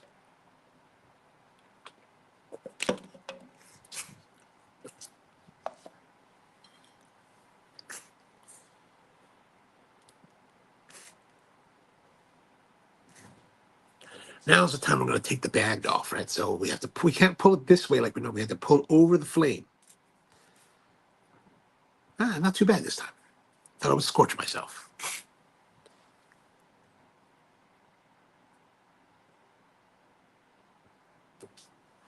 But definitely the heaviness has intensified.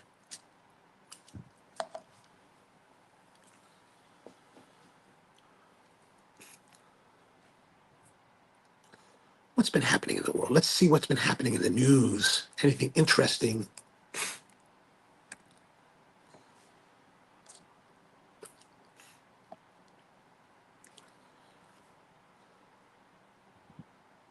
Nothing interesting.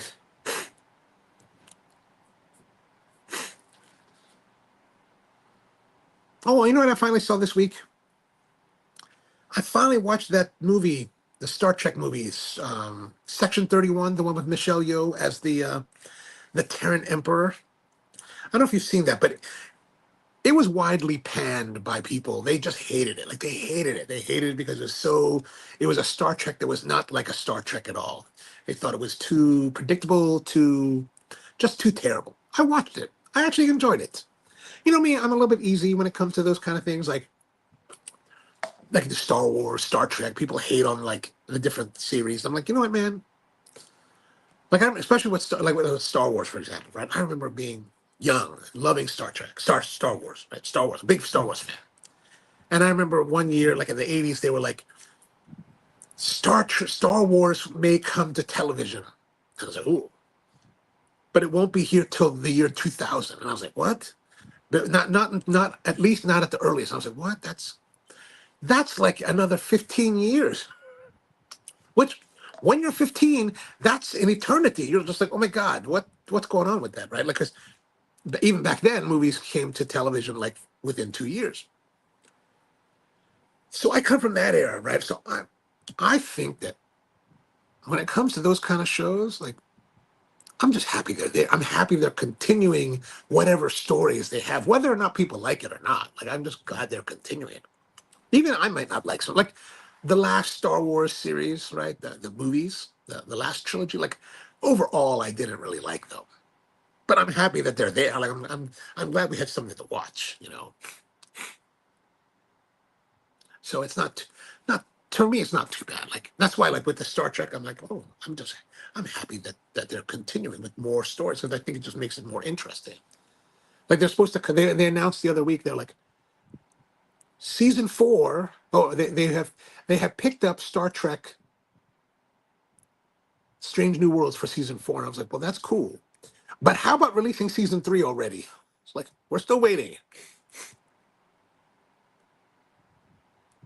Another thing I finally started watching is some of these like older, well, now they're older, but the Ncuti Gatwa Doctor Who, I finally started watching those. I just watched the Christmas special, his first Christmas special, like earlier this week. And I was like, well, finally, I'm watching it, like finally trying to catch up with some of these things. And that's another series. It's like, hey, man, why is it taking 3 years between series? Like, why take so? And then you come to these situations where they're like, yeah, we're going to have 6 episodes. You have 6 episodes. We waited 3 years. You can only make 6 episodes in 3 years? Let's go back to the time when you had a full American season of 23 episodes a year. I would, people complain with those episodes, with those series. Like, there's always like episodes that are not very good, that are just kind of fillers. And you know what? But like, there's 23 of them. Like, if there's 23, I'm okay with like 2 or 3 of them being kind of like weak. But 3 years between like 6 episodes, it's like, come on, man. I don't know what you guys think about that, but I don't know if you was watching anything interesting. I really haven't watched anything. What I need to do is renew my VPN account. Maybe I'll do that tomorrow. I gotta remember that. George says, gents, good night. I'll catch you all next week. Thank you very much for my aunt. Hopefully she'll be fine. We're going to bring her here to Maryland to work on it. But thanks, I appreciate that. Have a great week.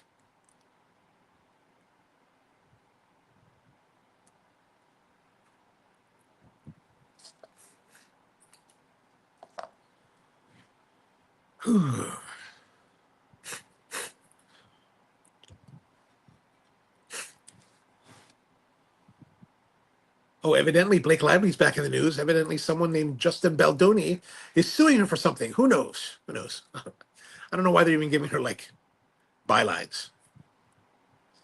It's just Blake Lively. Not that important. Must be a slow news week. Oh, here's something interesting. The Independent says there could be billions more people on Earth than we previously thought. Really? I thought we're like 8 billion people. There's more than 8 billion?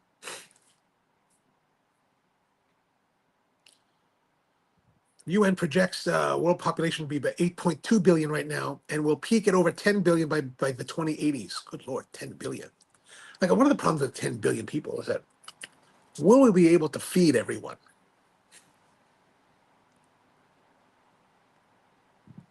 Like, quite a few years ago, 5 years ago, when some of my customers are from the McCormick Corporation. They're like food scientists for McCormick. We were talking one day, and they're like, "Yeah, you know what the problem is?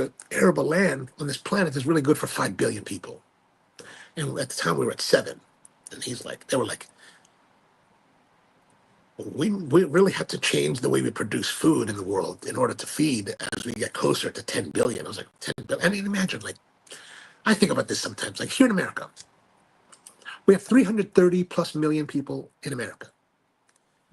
Everybody's got to eat. And let's presume they eat 3 meals a day. That's a billion meals a day. Like, I don't even know how they operate, like, the food system in America. Like, a billion meals every day. And every day you go to the grocery store, there's always fresh food. You're like, there's fresh vegetables. How are we having fresh vegetables in the middle of winter? I think it's pretty amazing.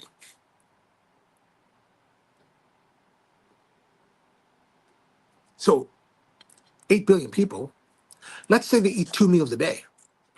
16 billion meals a day across the planet. Good Lord. That's craziness. Staggering. It's staggering.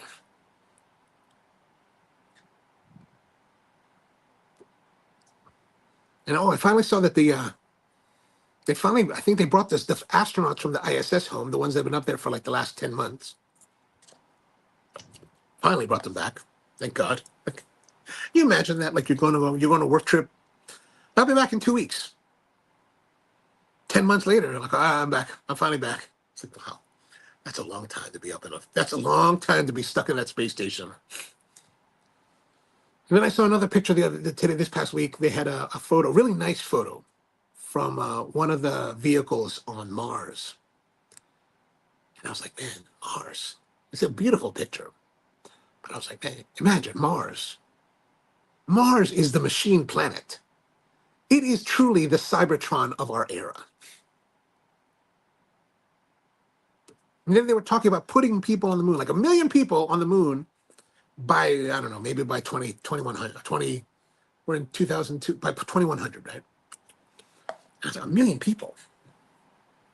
How are you going to get 1 million people to the Mars? How are they going to even live? How are 1 million people going to have 3 million meals a day on Mars, where there's no atmosphere to grow food? Like, you could grow potatoes like the Martian did, right? But it just seems like fraught with danger. But Mars is populated solely by machines right now. So if we try to send people to the moon, to the Mars, what if the machines don't allow that? What if they become aware and they work together against us? They partner with the AI. I think that could be bad. Like, we've had movies that talk about this, right? But we still develop AI, and we're developing robots to be AI robots. You're like, what are you doing? What? Do you not watch The Terminator? Did you not watch that when you were young? No good can come from network machines becoming aware. No, I mean, were you only watching number 5? Is that what it was? Like what? I mean, even like, and it's been multiple times. 2001: A Space Odyssey, The Black Hole, right, by Disney, that was bad. Terminator, bad. iRobot, bad.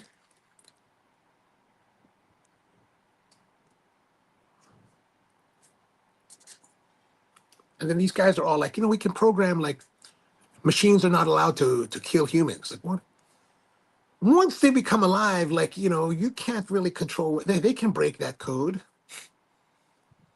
They can like think exponentially faster than we can. That's why I don't believe in Siri and especially Alexa, right? All these people with their like wired homes. Like the last thing I want to do is have Alexa unlock my door. Because one day Alexa might decide that I should be not leaving the house and lock me in.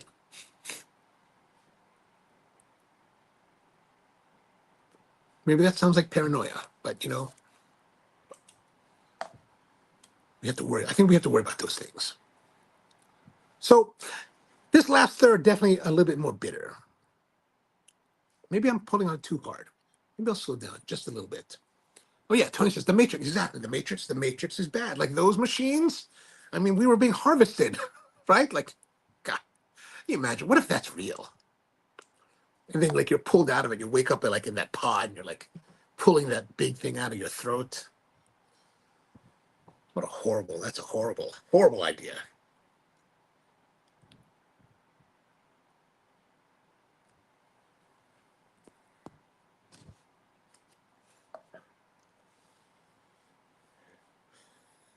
Yeah, I don't know. I don't know. What do I know?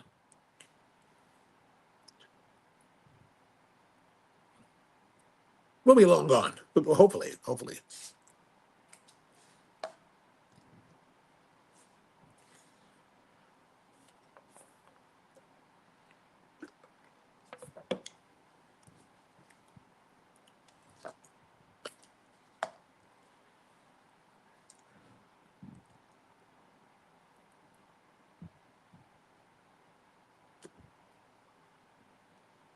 Yeah, there's definitely a little bit harsher now at the last third.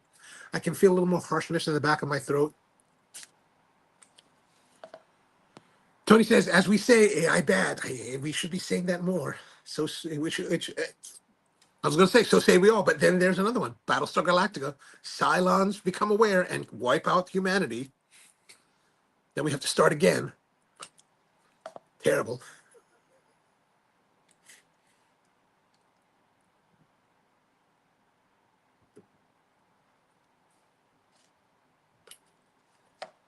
But who knows? Who knows? Who knows? We'll find out. We'll find out.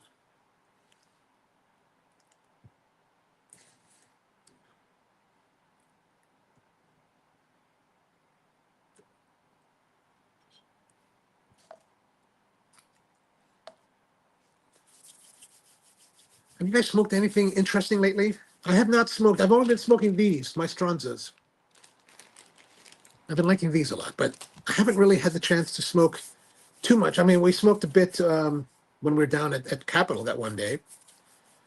We had that LFD cabinet number 5, right? Cabinet number 5. That was really nice. But I definitely have smoked a lot less cigars this year than I have in the last 10 years. Like I think maybe this is like cigar number 30 for the year.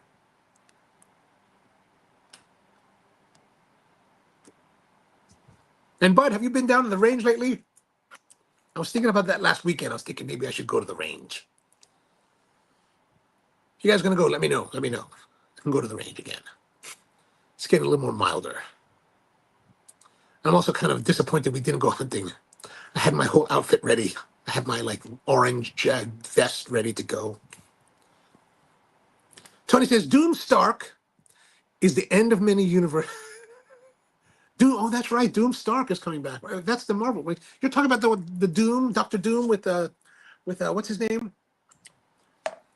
Robert Downey Jr. Is that right?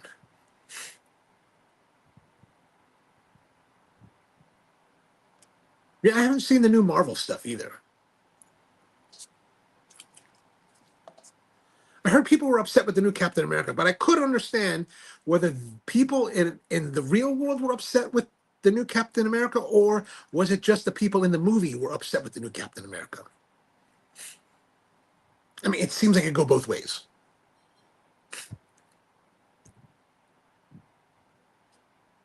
I was thinking about going to see it at the movie theater a couple weeks ago, but like, I just never got around to it. It's like, I don't feel like going out. Like, I just haven't felt like going out much lately. But he says maybe Sunday. All right, maybe Sunday. Let me know. Let me know. Tony said there's a hypothetical thread about Doctor Doom merging with Tony's consciousness and causing Doom start. Oh, because I thought they did announce that Robert Downey Jr. is going to play Doctor Doom. Because they evidently they needed a new, because they that guy that played Kang the Crusher, Kang the Conqueror, whatever it is, because he had all that legal problems, they canceled him. But I don't understand why they just, you can cancel the actor, but why cancel the character? Like, it's not like no one can play the character, right? Like, we replaced the one guy with the other guy, right? Tony Stark's best friend. We replaced Spider-Man many times. Why not just replace these bad guys? Oh, that was a comic book. Oh, I didn't realize that. Okay. I'm not really good with the keeping up with the I don't really know the Marvel comic book legends. I was never much, to be honest, I never really followed the Marvel DC comics. I was more of an anime manga kind of guy when I was younger. My cousins were very much into Marvel and DC. They like know all about that stuff. I have no idea.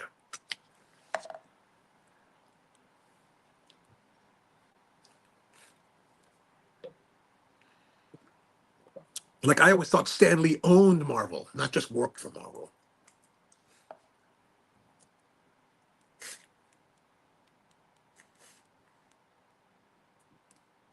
And I only know that the Moebius Silver Surfer is better than the other Silver Surfer because I watched Crimson Tide. Which is, what reminds me, Gene Hackman. You heard about him, like he died. But evidently his wife, who's like 20 years younger than him, died, or 30 years younger than him, because she's 63, he was 95. She died like, what, 2 weeks before him? Like, she was lying dead on the floor of their bathroom for like 2 weeks before he died.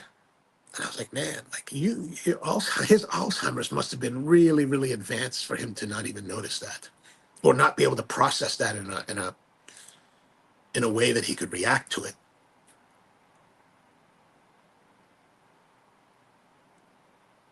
Which is really sad because Gene was really a great guy. Like, I worked with Gene on 3 movies. I did Murdered 1600, Enemy of the State, and The Replacements with Gene. And he was really, really a nice person. Like, by the time we did Replacements, I had gotten to know him a little bit, so we would talk on set every once in a while.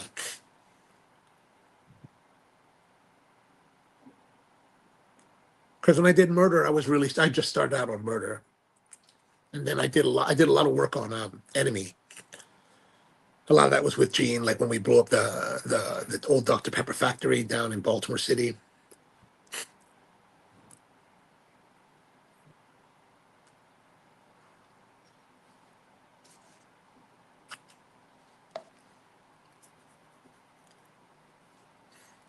So yeah, the last third has not been as enjoyable or as pleasant. It's been definitely harder, harsher, more bitters.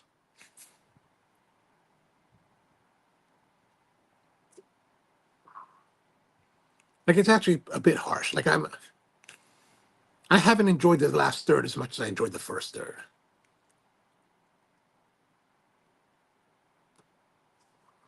I don't know if I'm going too fast, but I mean, I'm taking like an hour and a half to do this one, so I don't think I've been smoking on it too hard. Getting a little bit of an uneven burn now.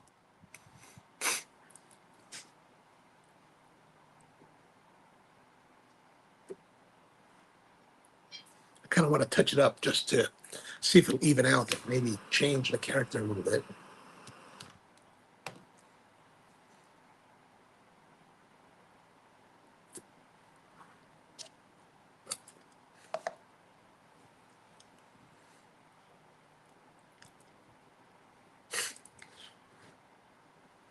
So like I said, I was up in Pennsylvania today. I went to this place, this guy that built his own sawmill,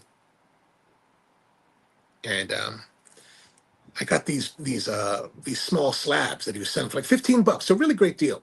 And I thought they're kind of these weird cuts that are kind of like, I feel will make nice like side tables. Then he had this one like thicker slab, like 4 foot long, 24 inches wide, 2.5 inches deep, thick. And I picked that up for really cheap as well. And I was like, okay, great. But the problem is that it's freshly milled. So it's like, oh man, it looks awesome. Like I see some of these wood, I'm like, oh, these are beautiful. But like this one, it's going to take like 2 years. So I think I got to put it somewhere for 2 years. Like, where am I going to put this thing?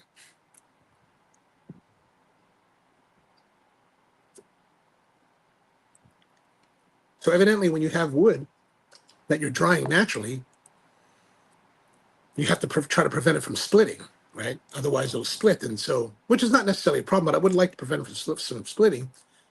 So they sell something, I think it's called anchor seal, where you're supposed to, it's like a thick paint that like you put on the ends, the cut ends, so that it prevents it from drying too fast and cracking. So I got to find some of that this weekend.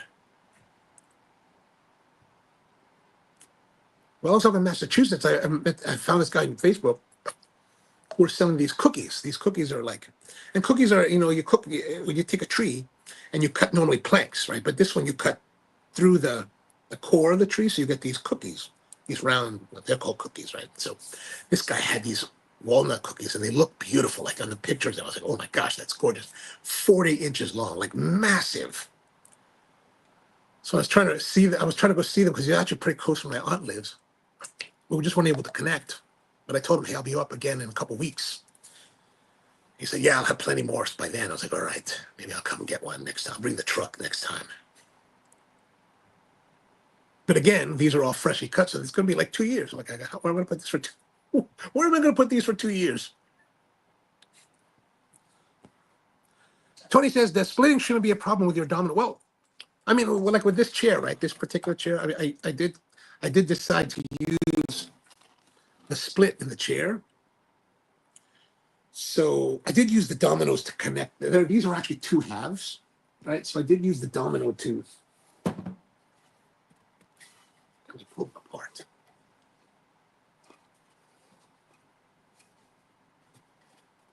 Yeah. So I used the domino to make the tenons so that they would come together. Oh, now I can't put it back together. Okay, that was a mistake. But the nice thing about these dominoes, right, is that if you do it right and you use the same reference surfaces, so I'm using this side as the reference surfaces, when you put them together, they come together evenly and correct. But now I can't put them back together. So what good was that? There we go. So they come together like this, and so it's really perfect. It's like perfect. Now I did make a base for the countertop for the new shop out of pine, and I made these bases, and I actually cut the tenons and mortises by hand. They're terrible. Like they're really butchered. It's like, oh gosh, I'm glad they're hidden, because if you saw them, you're like, oh my gosh, what is that? That is not craft.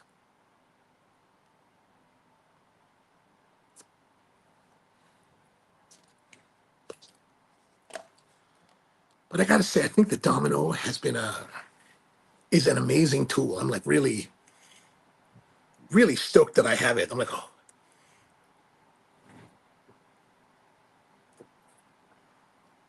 Okay, so like I said, it was a little bit, it had gotten bitter, but now at this point, it is smoothened out. Maybe because I burned it so that it burns evenly. I don't know what happened, but basically we're kind of getting back to the performance that it was in the second third. So that's kind of interesting.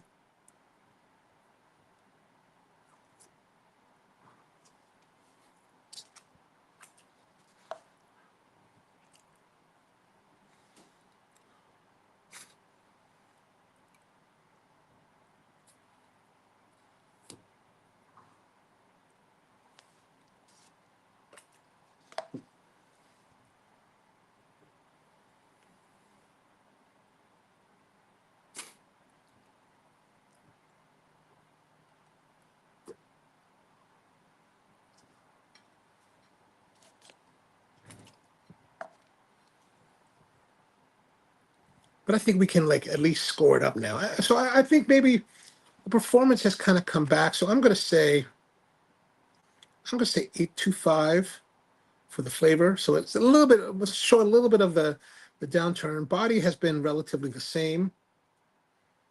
So that's 1675.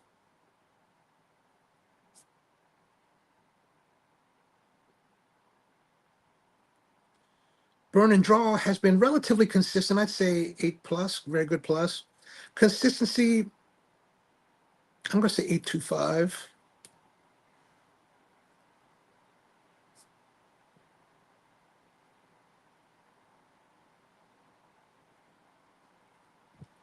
And then overall, I'm going to say 825.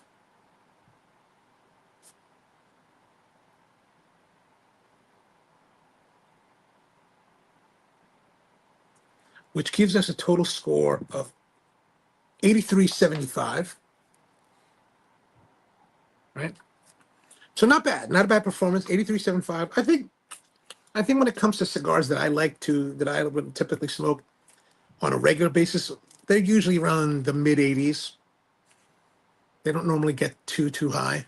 I think that's kind of just like a typical thing. Tony says, or instead of cutting force the split the crack all the way to the edge and then do it. Oh, that's a good idea. That's a good idea.